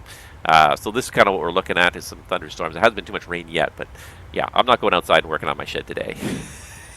I live in the Toronto area. This is not going to be a good day for working on the shed, but that's why I'm out. That's why I'm on here, is because I knew this was like the one day I was going to get where I had a chance to do this kind of thing. So anyways, we are about an hour out from landing in Anchorage, and my coffee cup is empty, my stomach is empty, my bladder is full. I think it's time for a short break. So yeah, gonna take about probably about a 15, maybe even a 20-minute break to make sure I get a chance to have some lunch as well. But I encourage you guys to stick around, and if not, just check back in about 20 or 30 minutes, because it's going to be interesting. We're going to have to do a landing using the right seat flight director and autopilot, because we still have this rad alt flag here on the left side. So I'm not 100% sure of everything that's going to happen with this, because there is no QRH procedure for rad alt failure on the 737. The QRH just doesn't have one. So some of the stuff is not going to work properly. Let's just do one more weather check in Anchorage, see if the weather has stayed. And the weather did stay actually pretty nice here. It is still 10 miles, few at 2,000, so it's still pretty good in Anchorage. There was a chance of some fog this morning. It looks like it didn't actually form, which is great, because we may not have a coupled ILS when we get down there. We may have to do a raw data ILS, or at least a manual flight ILS. So I'm going to give myself a little break to go and, like I said, eat, drink, and be merry for a few minutes, and I'll probably be back in about 20 minutes. So I estimate at about 10 to the hour, hopefully, I should be back here on the flight deck. In the meantime, guys, yeah, set an alarm for 20 minutes from now. Come join me. We'll set up that arrival, and we'll fly it and enjoy the beautiful scenery in Anchorage. But for now, I'm just going to put you on the external view. The volume's going to go up a little bit, so just watch your ears there.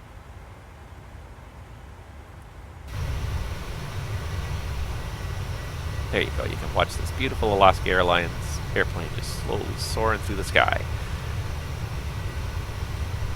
But yeah, so I'll step away for a little bit, guys. In the meantime, thank you so much for watching, and check back with us in about 20 minutes when we start getting set up for arrival into Anchorage. Stick with me, guys, and we'll see you soon.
Alright everybody, as promised, Captain Nabs back on the flight deck after a nice little 20-minute break. I feel better. I feel much better.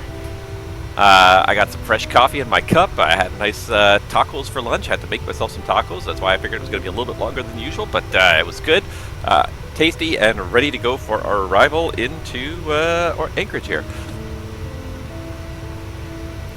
Alright, so let's hop back in that flight deck. And let's see what we're doing here. All right, so we did pass that waypoint of, what was it, Snout.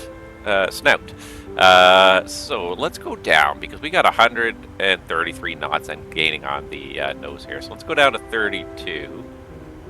We don't need to do a crazy descent, but let's just do VS minus, let's call it 1,500. Even 1,200 will do. And just see if we can't get out of this headwind a little bit here, because we can't go any faster, because we're pretty much right at the red line now. But what we need to do is just Come on. You got to come back to idle. You're well over the red line now. Bring the power back a little bit there. See if we can't get out of this headwind a little bit. So there's 136 knots right now. I'm hoping for more on the line of 110 knots by the time we get to 32. If not, we'll continue on down to 30. Just to sort of, like I said, just get out of this headwind a little bit. See if we can't get there a little sooner. Hopefully we won't burn too much extra gas. We are, 4.8 over Anchorage. I think that was our fuel, our min-div fuel, wasn't it? SimBrief panel. Weather, not weather, payload. Yeah, 4.6. All right. Oh, there we go. We got 5.2 now. Doing a little better there. 142 knots. Oh, it's even worse through 34, which is kind of what I expected. I expected 34 to be about the worst based on the diagram there. But yeah, let's see if we can find maybe 100 knots when we get down to 32. 100 to 120 knots to see if we can get back at least 20 or 30 knots here, because that speed was just untenable. It was way too much. All right, we're also going to start getting ourselves set up for the arrival here. So let's pull up the ATIS in Anchorage here. I imagine I should have it. My ATIS app, I would think, would be able to do it. It does cover, I think, all American airports here. There it is, Anchorage. 10 miles, view 2000, view 8000, information uniform, 2981 on the meter.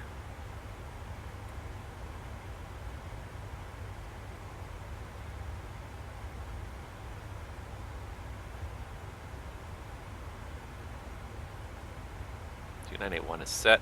7 left approaches in use. Landing runway 7 left. Departing 7 left. 33. NOTAMs runway 7 right closed.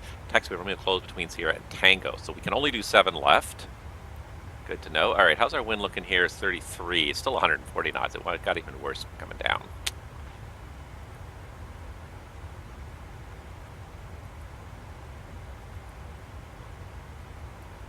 True airspeed still hovering around 480. Okay. Now the wind's dropping off a little bit here. We're at 137 on the nose.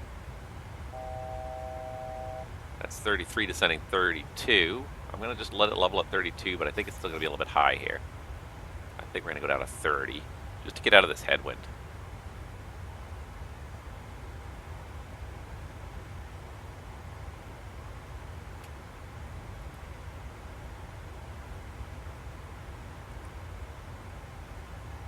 Still 130 knots on the nose. Yeah, let's go down to 30. There we go. And then our top of descent is right there just before Whitty. So we'll be here for another 150 miles before we actually start down for our real descent here. But there. Now the wind's dropping off quickly there. 125 knots. If we can get it down like 115 knots, I'll be pretty happy. Just couldn't deal with that 140 knot headwind. Ground speed's up to 380, so it's getting better now. It's getting better. And someone actually on Unicom. Anchorage traffic. Delta 2018. There we go. Somebody's going into Anchorage. Cool. We're not going to be the only ones.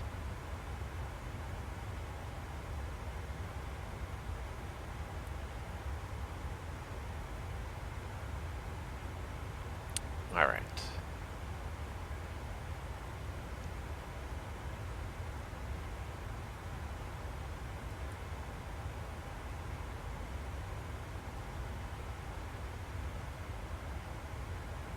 That's 31 descending 30. Once we get leveled off here, we will start setting up for this arrival here. Whoa, whoa, whoa, Microsoft, what you doing there? Oh, look at this, 108 knots now. We almost got 400 knots ground speed. Oh, I think this was worth it. I think this was worth coming down. Burning a little bit more gas, but totally worth it to get down here and reduce that headwind component. 103 knots, that's pretty reasonable. There we go, we got 400 knots of ground speed again. Good stuff. All right, that was worth it. Sometimes you got to look at it, and without the aid of a dispatcher, you know, I'm just sort of like spitballing it a little bit, ballparking it. But in this case, I think it definitely worked out to our advantage. We're now grounding 404 knots. Altiquire. Definitely worth going down that 6,000 feet just to get out of that wind. Oh, much better. It'll probably pick up a little bit more as we get a little closer in, but it's not going to make it back to 140 knots again, so that's the important thing. Okay. Altitude hold. Perfect. All right, so back level at 360. Let's start talking about the arrival. All right, so let's pull up my charts here. Let's first of all start talking about the landing distance here. I think 7 left is pretty long, but let's just have a quick look here. One day, we will have an EFB with a performance calculator in this aircraft. They keep saying it's coming. They keep saying it's coming.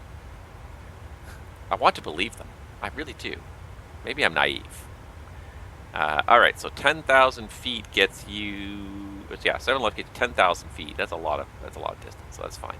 That should not be a problem to land on 7 left. Let's see here. Okay, so it's not a problem to land on 7 left. So we'll just do a flap 30 arrival. Distance should be no issue. That gives me a rough 142. That's fine. Let's see here. And then let's just check the legs here. So we're already set up for the ILS 7 left, as I recall. ILS 7 left, yeah. And let's just see if there's any transition that's useful. Okay, so the Witty 4 RNF arrival, first of all, is just going to put us on a right downwind past ND. And then, let's see here. ILS to 7 left.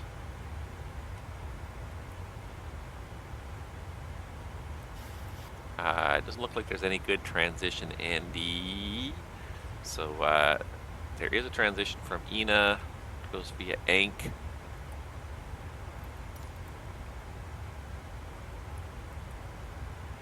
I'm just going to do it from ANC. That'll set us up on a nice straight-in downwind. It still shows us as 1738 touchdown 5.0, more than the min-div fuel. So pretty much we get one kick at the can. If we don't see the field on the first approach, we're going to have to divert to our alternate right away. We're not going to be able to delay. We have very little additional fuel, which is not the way the dispatcher had intended to plan it. The dispatcher being me, but there was an error in the planning process. It happens. That's why usually you get multiple people look at it. The trouble is when you're your dispatcher and your captain, you're looking at everything, right? All right, so let's just have a look at this here, make sure that everything is correct there. So MDO, which is Middleton, is at or above flight level 260. Witty are at or above 16,000.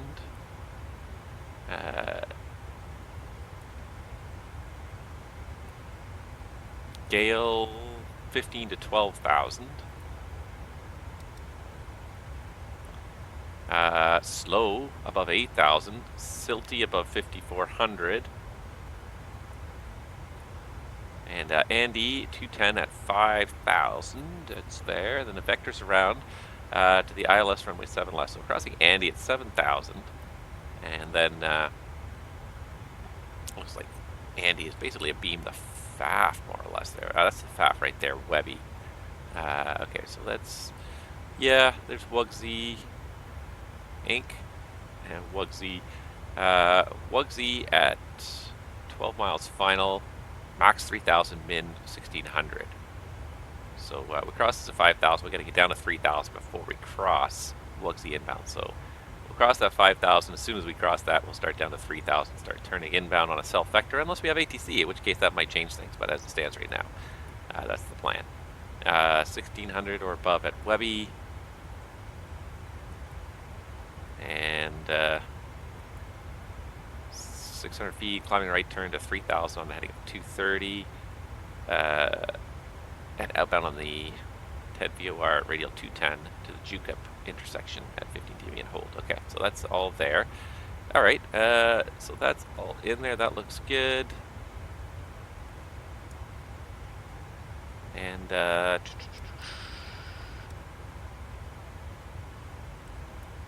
328 for this approach, so let's get that in there.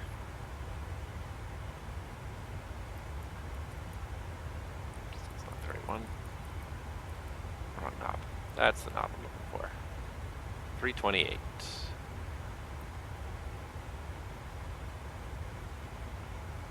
328, we need 1099-074.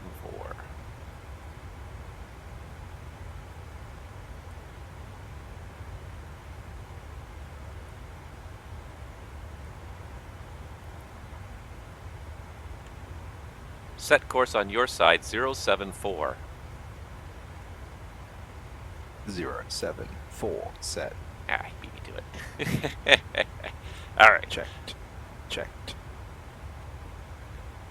I think we got that all set up there. One thing I'm going to do before I do anything else is I'm just going to grab a gate here. So just give me a second. I'm just going to go over my other computer, dial up a Alaska flight from Seattle to Anchorage.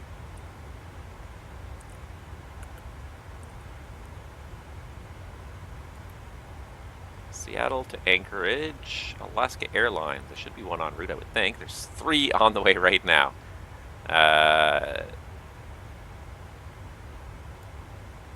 Oh, Alaska 83. Alaska 83 is on the way right now. Isn't that funny?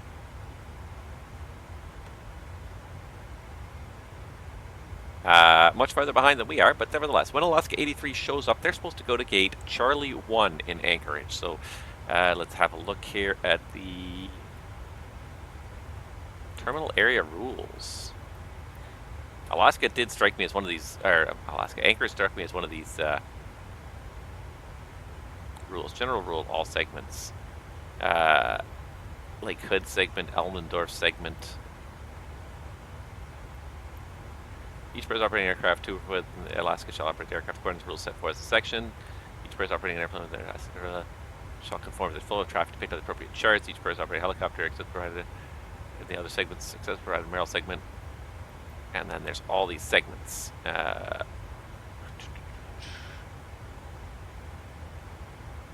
are they published on NRF? Airport traffic area. Yeah, that's it here. So this is Anchorage right here. So because there's an Air Force base right here and another airport, like there's 5 airports here in like this tiny little area, they've got some very specific rules to follow. So we don't have to worry too much because we're just coming in the international segment into the international airport here. This is what it should look like when we're on final. Pretty. With a mountain off the far end.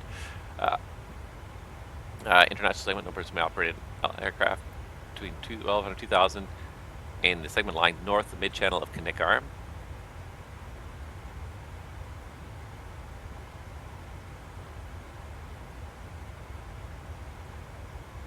More than 105 knots shall operate at an altitude of at least 1600 feet MSL until maneuvering for safe landing requires further descent. Each person operating 105 or less. Alright, so that's that. That's all that really applies to us. We're just going to be in the international segment. Yeah. But because there's so many airports nearby, it's crazy. There's even a landing strip here to the northeast side and a water landing strip at this airport. Major international airport that also has a water landing strip. It's that much.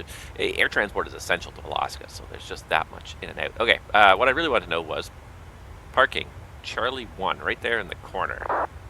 Alright, so we're going to go to Charlie 1 when we get there, which should be right in the corner.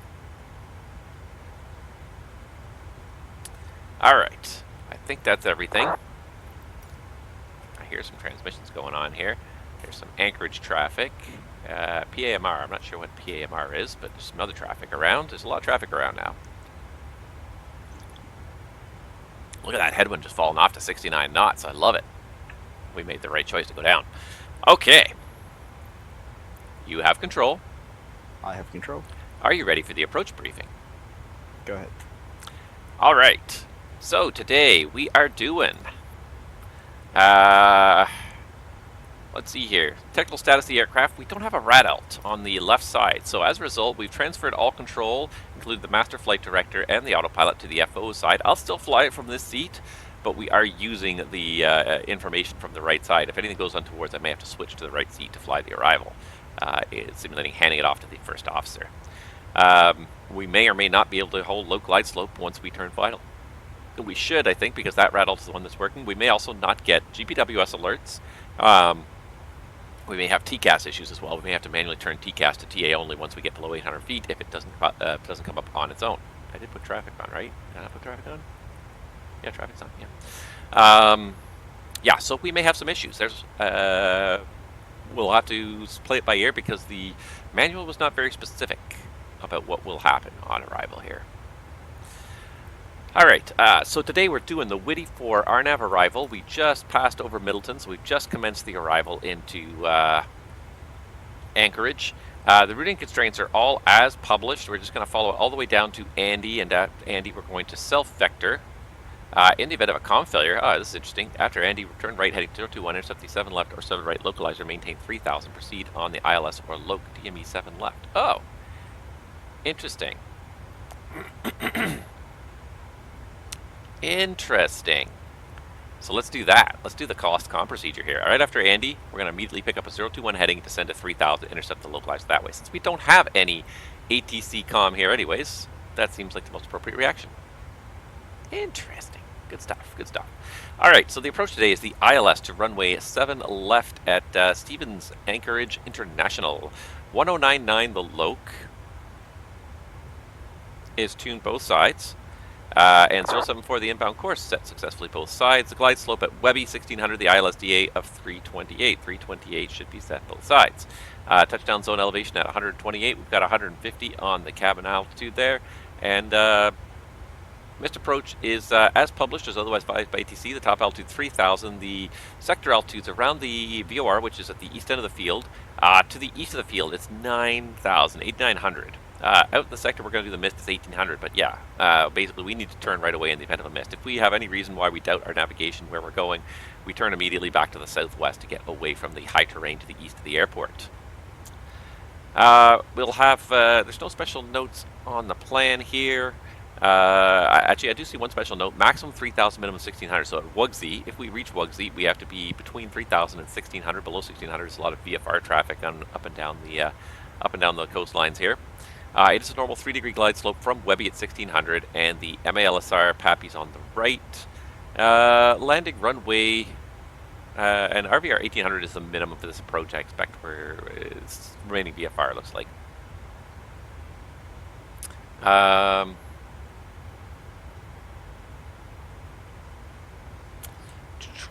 Yeah. Landing on runway 7 left. We'll take a convenient left turn off the runway. I would expect we're probably going to get off at around Charlie or Bravo. We're coming around for gate Charlie 1, which is just at the on the north side of the finger here. So we'll just taxi Kilo and then through the apron to get back there. Yeah. See if there's any special notes on here. Hotspots. Hotspot 1 aircraft taxiing Echo to Golf. Taxi Kilo to 33, so there's a turn to Golf, especially with restricted visibility, and I think that happens quite a bit here. And anything else on this here? Sometimes there's 1010 Bravo, not 1010 Bravo, but the 109 Alpha page will have special notes on noise sense varies in effect. Contact airport manager. Non-radio night ops not authorized. The turbofans departing 7 left, 489 foot, 9 tower, 2.5 miles northeast. Birds in spring and fall. Transient military. Prior permission required. Okay, so nothing too much crazy there. Yeah, it'll be flap 30 landing with hopefully the autopilot on initially on the approach. If it fails to engage with the approach, we'll track the local glide slope manually and perform a normal landing. I expect it to be VMC. Fuel situation is pretty dicey today. We do not have a lot of extra fuel at all. We've got about 100 to 200 pounds of extra fuel based on our current routing. We'll cut it in a little tighter than the actual current routing. We won't do a long downwind leg, so we might we'll land with a little bit more, but we do not have a lot of extra fuel. So if we do a go around, it's an immediate decision to either stay or go. We have to either immediately begin our diversion to our alternate, or we need to stay and land at Anchorage. But once we have made the decision, we won't be able to change our minds. So .WXPAEN, let's just check the weather at the alternate. It's clear skies, 2981, 10 miles visibility. So the weather's looking good at the alternate. Yeah, just the no temps to go. Let's just have a quick look here. SimBrief panel. Because I have never been to Anchorage before. Actually, I have been to Anchorage once or twice, but I don't come here very much. Let's have a quick look at these node temps. So it sounds like 7 right closed in Anchorage. Saw that. What else have we got here? Oh my god, so many node temps. Too many node temps. Anything exciting at Kenai? Nothing really exciting at Kenai for node temps. Let's just check out Anchorage here. Road spot Romeo 4, Zulu work in progress. All surface painting on all taxiways. Zulu centerline tack in. Tango centerline marking. Zulu edge light not standard. Golf closed between 7 right and 7 left. Romeo between 7 right and 7 left.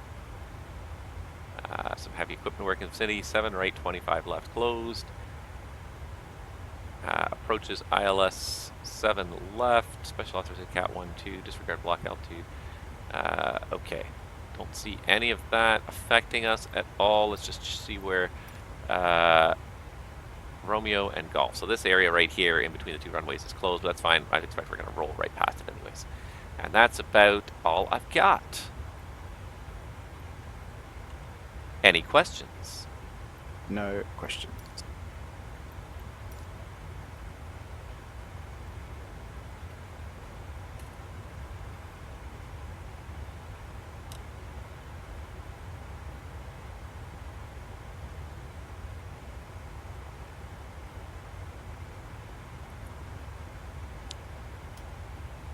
He's doing some very short descent procedures before I call for the descent checklist. Then I'm going to call for the descent checklist in a second. There, he's done. Checked. Descent checklist. Descent checklist. Pressurization. Landing altitude is 150 feet. Recall checked. Auto brake level 3. The landing data. VREF 141. Minimum's 328 feet set. VREF 141. No DH set. Approach briefing. Completed. Descent checklist complete. This is what I forgot to do here. Alright, so what I'm going to do right now is I'm going to set the bottom altitude for the star. 1,000 level. No, it's not 1,000 level.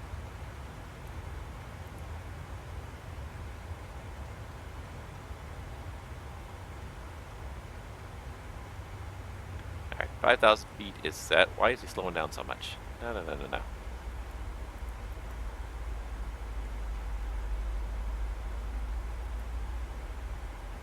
That's weird. Why did it not keep it in VNAV mode? Okay, anyways, got the speed back up there. This is what I didn't do. Alright, proceed to start approach ILS flaps 38 bleeds on, runway try, auto brake 3, single engine taxi, no, going to a gate, APU.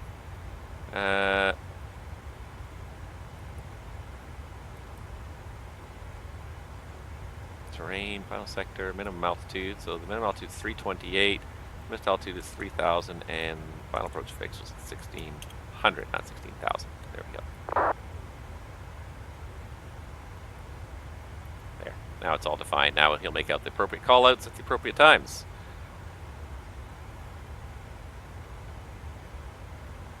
All right.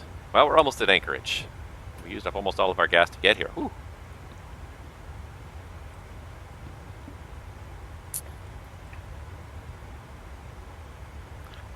Alright, hopefully we should be able to see it. Hopefully we'll see something on the way down too, because it's a beautiful approach. We're going to go right over the mountains. And, yeah, you can just see Whitty. We're going to go right over these mountains. I just want to see this as we go down. I don't want to miss it. Alright, we're going to start down now.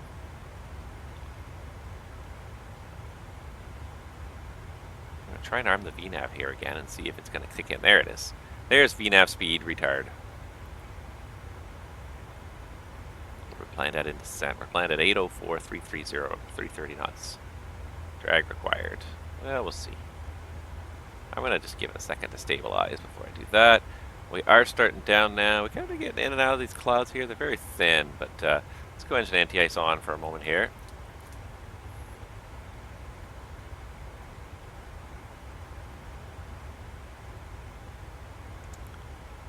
And how many other people do we have arriving and departing from Anchorage today? Just have a look over here. We got a couple people around, so you know what? I was contemplating putting the what's it called? The AI traffic on, anyways. But yeah, I think I'm just gonna stick with just VATSIM traffic today. It looks like there's a few airplanes out there. Better that I pay attention. I see the VATSIM traffic than not be able to make them out because of the amount of AI traffic I've got going on. Because there's 4 or 5 people in the vicinity of Anchorage here, so it's not a lot, but it's enough that I want to see them. I don't want to mistake them for AI aircraft. So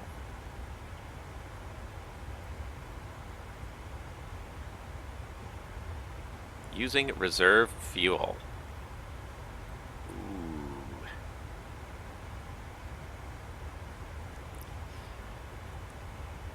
It thinks we're using the reserve fuel now.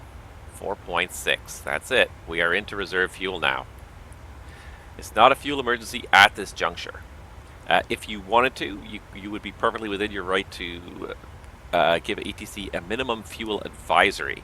And what a minimum fuel advisory means basically is that we're not in a fuel emergency yet, but if any undue delay occurs, we will likely turn into a fuel emergency. So it's kind of one of those, like, most places, ATC, when they hear it, they may or may not give you some priority handling. They probably will give you some priority handling just as a matter of personal courtesy, but they're not obligated to when you say minimum fuel advisory. And advisory means just, we're letting you know that it's not an emergency yet, but just so you're not surprised, it might become one if we get any other delay. What they will do when you say minimum fuel advisory is they will tell you of any delays that you can expect. Once you get to the fuel emergency, then you get top priority. But fuel advisories, usually it's not an emergency. It's not them. It's not getting you extra special treatment yet. It's just that. It's just an advisory. We're telling you that if anything untoward happens and we get further delays, we're gonna have a problem. But as of right now, there is no problem. All right, there's the path. Retard. We only have 5.1 right now in the tanks. Alright, now she's going to start going down in a real hurry here. I think we got underneath that icy layer, so I'm going to go ahead and kill the anti-ice system here. Cabin's at max diff. It's trying to go down slowly but surely here. It's already got the cabin altitude down. Dialed down like 3,000 feet. Holy moly.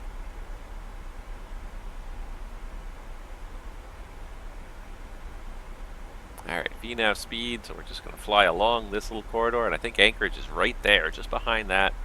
I'm pretty sure it's right here. There's like a nice flat area right in front of that mountain, so I think that's what we're doing. We're going out here, we make a left turn to go downwind, and we turn around and come back and land right there. We'll make our first call. We're about 25 miles out here. We're still get almost 50 miles out from the airport. Descending through 23,000. Descending pretty quick. That's for sure. Altimeter's just unwinding now, just drifting downhill at 330 knots. Now it's showing us 4.5 at Anchorage, yeah. Well, we're not burning into the reserve fuel. The reserve fuel was, let's just see this here. No, not that.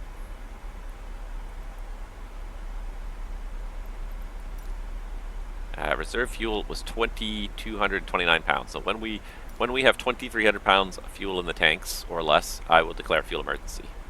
Until then, I think we're going to be okay, because it looks pretty VMC actually there. It looks actually really nice out there. So I don't think we're going to have a problem getting in. It doesn't look like any fog rolled in, so we should be okay.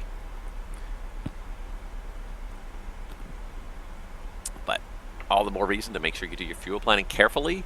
Make sure you're checking the boxes you think you're checking, because that was my problem, was I did not read the boxes carefully enough and do what I thought I was doing. And that was my mistake, and I will have to redouble my efforts to make sure that I am paying attention to the flight plans I'm generating and make sure they are sufficient. We do have enough fuel to get to destination, but we have almost nothing left for contingencies, because I cranked that cost index up as well to try and make the flight a little shorter. That's the other thing that killed it as well. Now we got no wind, 194 at 10. Now we got no wind on the way downhill here.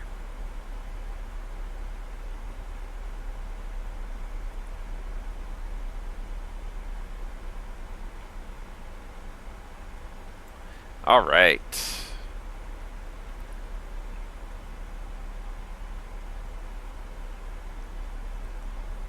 Transition set 2981.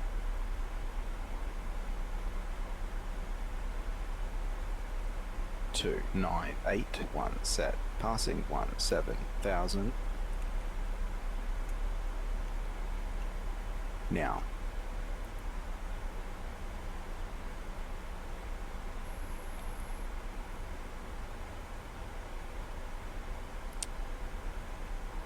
Gorgeous little approach. You can see the airport there. It's right there. We just go past it, do the approach out over the sound. 277 set.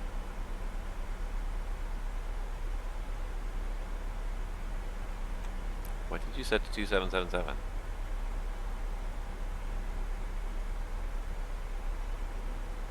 I don't know what he changed. If anything. I don't know what he set.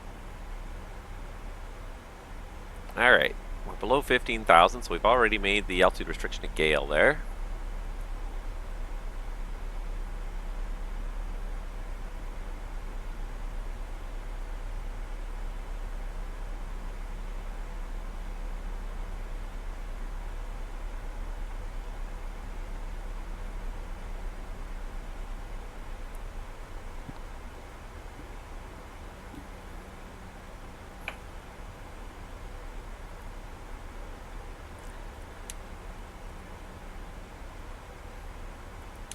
Anchorage traffic, Alaska Airlines 83. It's about 30 miles to the southeast on the Whitty arrival, planning an ILS to runway 7 left. FMC speed, VNAV path. Retard VNAV speed. Should start drawing the speed back here any second now to level up or to slow down for 250 at 10. So that green dot indicates, I'm pretty sure. There it goes. And there's winding back now to 250 knots.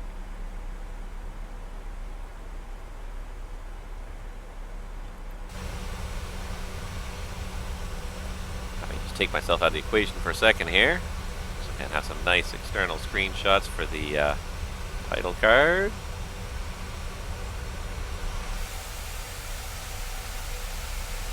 Oh, look at that. Isn't that nice?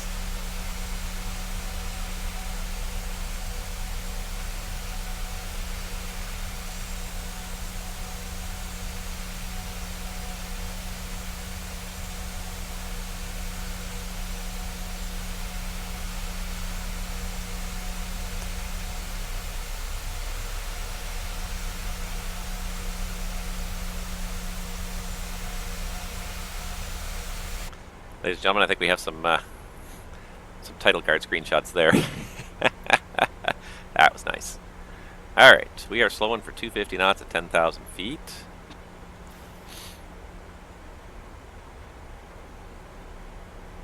I can't even see where the airport itself is, but it's somewhere over here. I'm pretty sure it's like right there. I think that's the airport right there. And the Elmendorf Air Force Base is like right over there. There's a lot of airports. It's like it's a real transportation hub, and aviation is one of the only ways to really get around in Alaska. There's limited roads, limited railroads, but most places in Alaska you get to by air. So there's a lot of airports and aircraft traffic in this vicinity. All right, so the next restriction is 8,000 or above at SLU. Looks like we got 250 knots dialed in, 240 knots in fact. It's looking okay.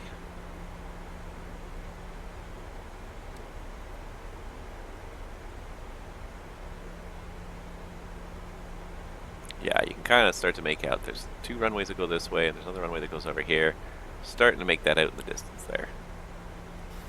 They found like the one piece of flat land here in Alaska. Well, the other thing too is it's at the confluence of the waterways, which is the original transportation modes before air. That was the only way to get around Alaska. So that's where the cities that'll end up being built, was generally along coastlines, especially where important waterways, rivers came out. As so many cities were. Alright, we're a little bit above the path now. Not sure what's going on there. Okay, now it's going to start to catch up to the path. Good, good, good. It's going down now. Prepare for landing. 10,000. Approach checklist. Stand by.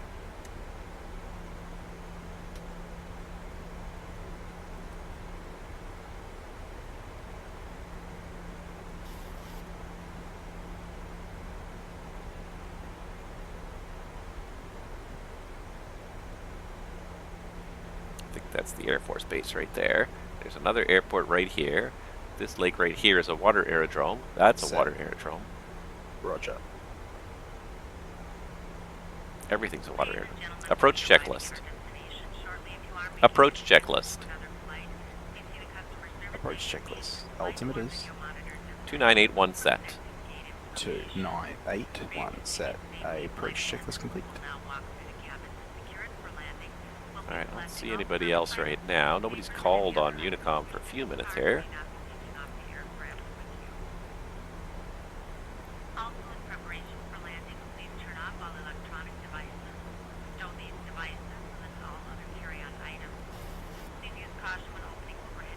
Nobody's showing up on the TCAS here, but we'll keep watching. Alright, at or above 5400, it's silty. Andy's got to be a hard 5000, which is what we're going down to. And right after that, we take up a 021 heading. So, yeah. I think what I'm going to do right now is preset that 021 heading, and then all I have to do is just hit heading cell.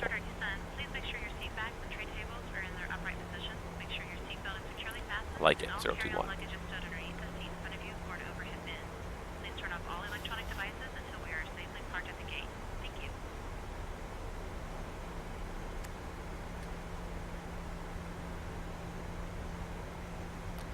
A little bit high, so just going to get some speed brakes out to help it here.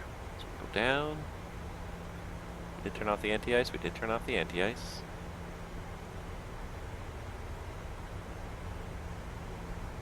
Because we want to hit Andy at exactly 5 and start that turn inbound. So we don't want to be too low for this.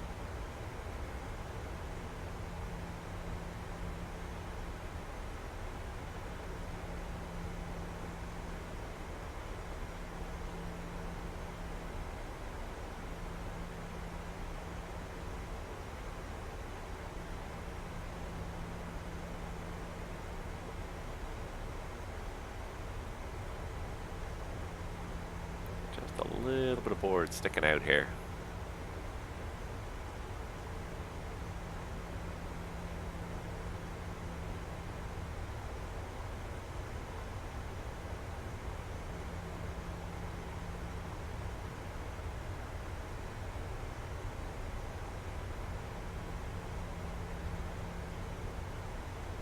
$1,011.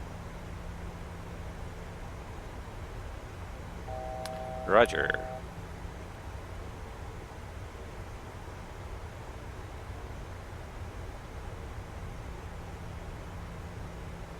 Here comes the Decals 210 knots. Flaps 1. Speed check.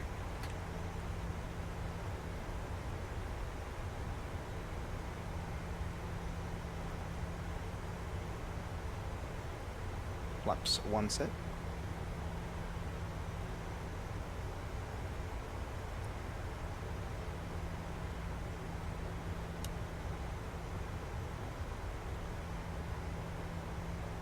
Gotta help it out here or she won't go down. Yeah, a half mile to lose another 400 feet. We're in the right ballpark, but didn't quite hit it accurately there.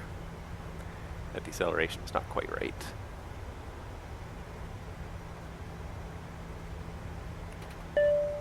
Flight deck. Okay, thanks. Captain, the cabin is secure. Alright, we got heading 021, altitude 3000, speed 200, flaps 5. Speed check.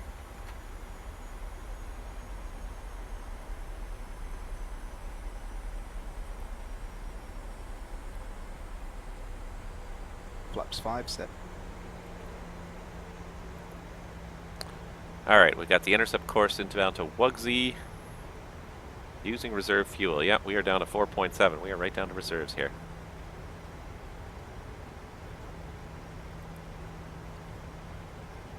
Flaps 10.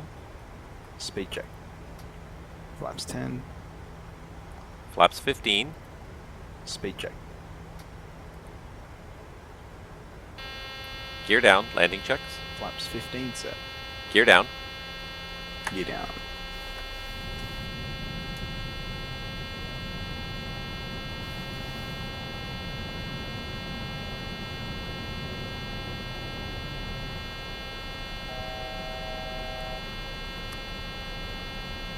4,000 descending 3,000. Anchorage traffic, Alaska 83 is about to join a 10-mile final, runway 7 left. VOR low glide slope.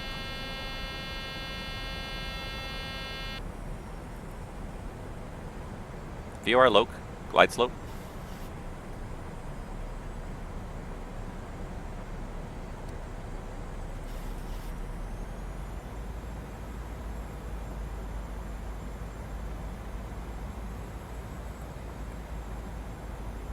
Alright, that was a perfect low glide slope double capture there, but if I hadn't dragged it up a little bit more, I would have been too high on that approach for sure. Alright, Mr. Approach altitude of 3,000 feet is set. There's the mountains off the far end. You do not want to do a go around from here without, just take that off because this is also beautiful here. You do not want to do that go around straight ahead. 600 feet and then crank it to the right and head out over there where there's lots of low ground. Alright.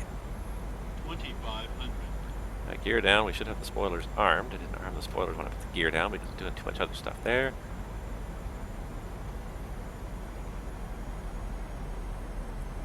Flaps 25. Speed check. Flaps at 25. It's good that the autopilot didn't kick off when we intercepted the low glide slope there as well.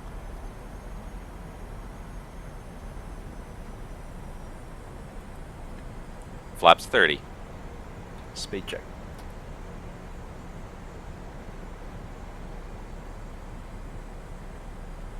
Flaps 30 set. Got a couple seconds here.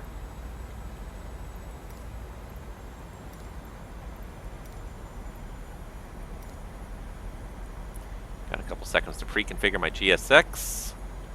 Alright, everything is looking good.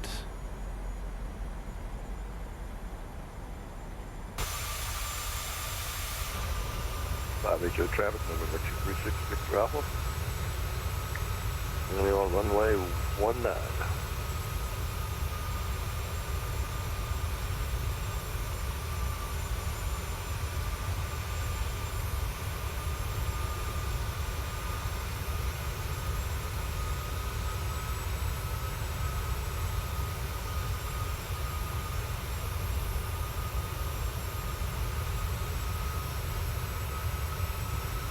Alright, back to work. Landing checklist. Landing checklist. Landing checklist. Engine star switches. Continuous. Speed brake. Armed. Landing gear. Down. Flaps. Flaps 30, green light. Landing checklist complete. Anchorage traffic, Alaska 83, 2 miles final, runway 7 left.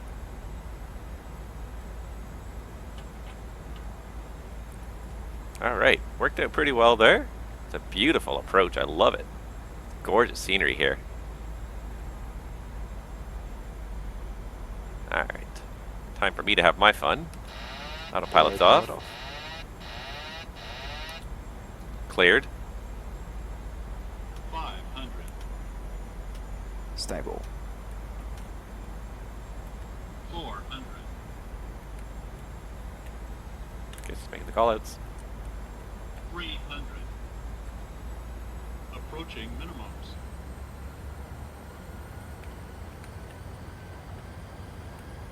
Minimums. Continue. What is he doing? Speed check. Ah, Flaps up. Roger. 100. 50. 30. 20. 10. Speed brake up. Reverse is normal. well, that was odd. It looked like he wanted to do a go-around. I was literally just about to get the speed off, and he tried to do a go-around, because he even started retracting the flaps. It's like all I had time to do was disengage the auto thrust. Checked. All I had 60 knots. time to do. Disarmed. Checked. Buddy, you're killing me. Don't do a go-around when nobody calls for it. Nobody said the word go-around. Nobody said anything close to the word go-around. Honest to God. It's all I could do to just take over, get the auto thrust off at least. Couldn't even figure out the flaps, just had to deal with the auto thrust alone. That was horrible. That was horrible. What the heck? It was a beautiful approach, and you just completely boinked it. Oh my god, you stupid FO. That's enough to get you fired. Don't ever fly with me again. Keith, you're fired. Okay to clean up. Roger. Anchorage traffic, Alaska 83 is clear of runway 7 left taxi and kilo to the apron. You even started retracting the flaps on me for the go around. Oh my god.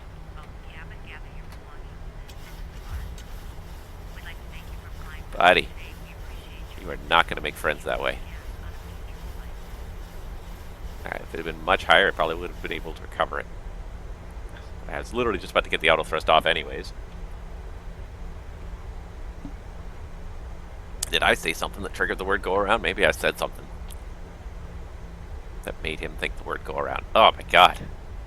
That nearly got me there.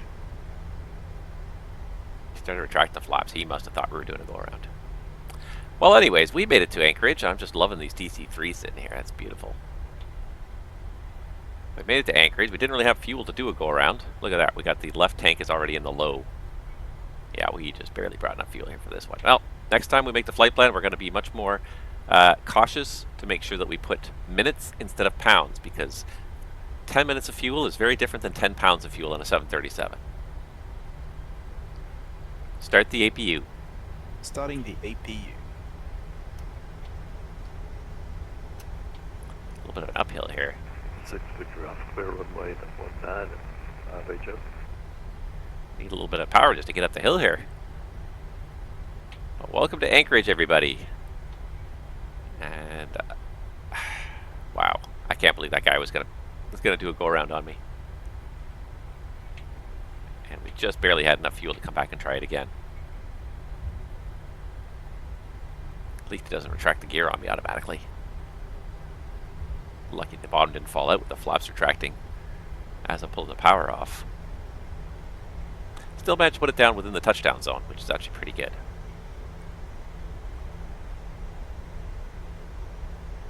Really wish for an instinctive disconnect too. That would be really nice to have. That's probably the biggest thing that is frustrating with trying to fly this airplane, because I need to take the auto thrust off on final. And the only way to do it is to reach up here and take off this auto thrust arm button.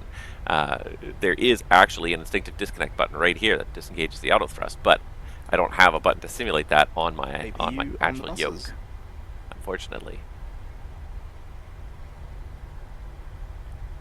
Alright, so we're going to come around the corner here. Is that a real VATSIM pilot? He's moving, so he must be a real VATSIM pilot.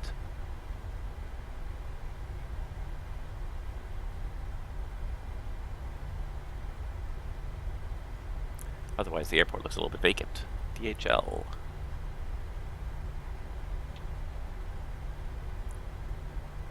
Alright, just gotta get around the corner here. 3 minutes. Thank you. Oh, I can't believe you wanted to do a go around on me. You son of a bugger. Tuski Live. Welcome. Thank you. That was, yeah, welcome to Anchorage. That approach, the approach was really nice. The approach, everything worked out really well. Until basically we were ready to start the flare. And then the guy started trying to do a go around on me. And I don't know why. I didn't hit the toga button. I didn't say go around, but he decided to do it anyways. And man, that nearly ruined my day, because we do not have a lot of extra gas today. We did not bring enough gas for cranking up to the high cost index we did. Let's see, that should be gate, one of these should be gate 1, and I think, is it this one? Which one of these? Where's the guy standing here? There should be a marshaller standing here somewhere. I see, those look like the baggage trains there. I see the sign there now. I see the sign on top of the bridge. It says Charlie 1. Lights and doors. Check. Cabin crew, disarm doors and cross-check. I do not see a marshaller, which means probably GSX would put him inside the building. Because it does look like we get awfully tight to the building there. It does look like we get awfully tight to the building here, so I think the marshaller's inside the building. I'll have to fix that. Oh well, what can you do? I'll just do my best to sort of plunk us on the line there as best I can.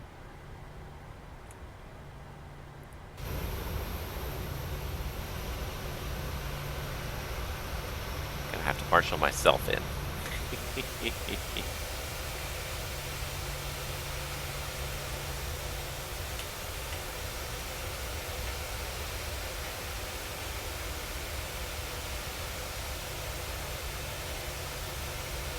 Oh, I found my marshaller. That's funny. Ah! Ah! I found my marshaller. There they are. They're inside the building now. Oh, the things you have to do sometimes in flight sim. There we go. Alright, that's good. Please remember to submit your flight. Thank you.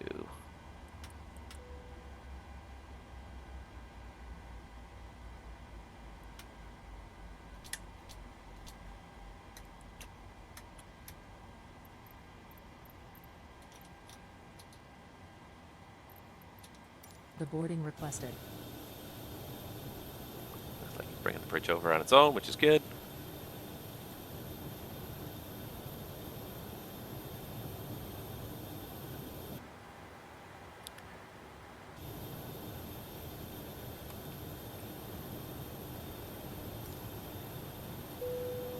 Passengers, the boarding starting.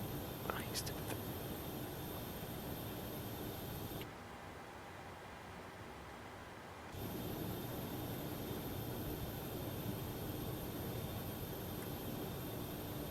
Bring the stupid bridge over. Oh my god, sometimes I hate you. Sometimes I hate you. Oh, you know what I used to have? I haven't even used in a long time.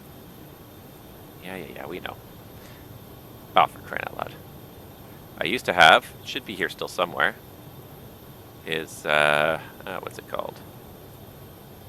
Pushback helper. That'll do it.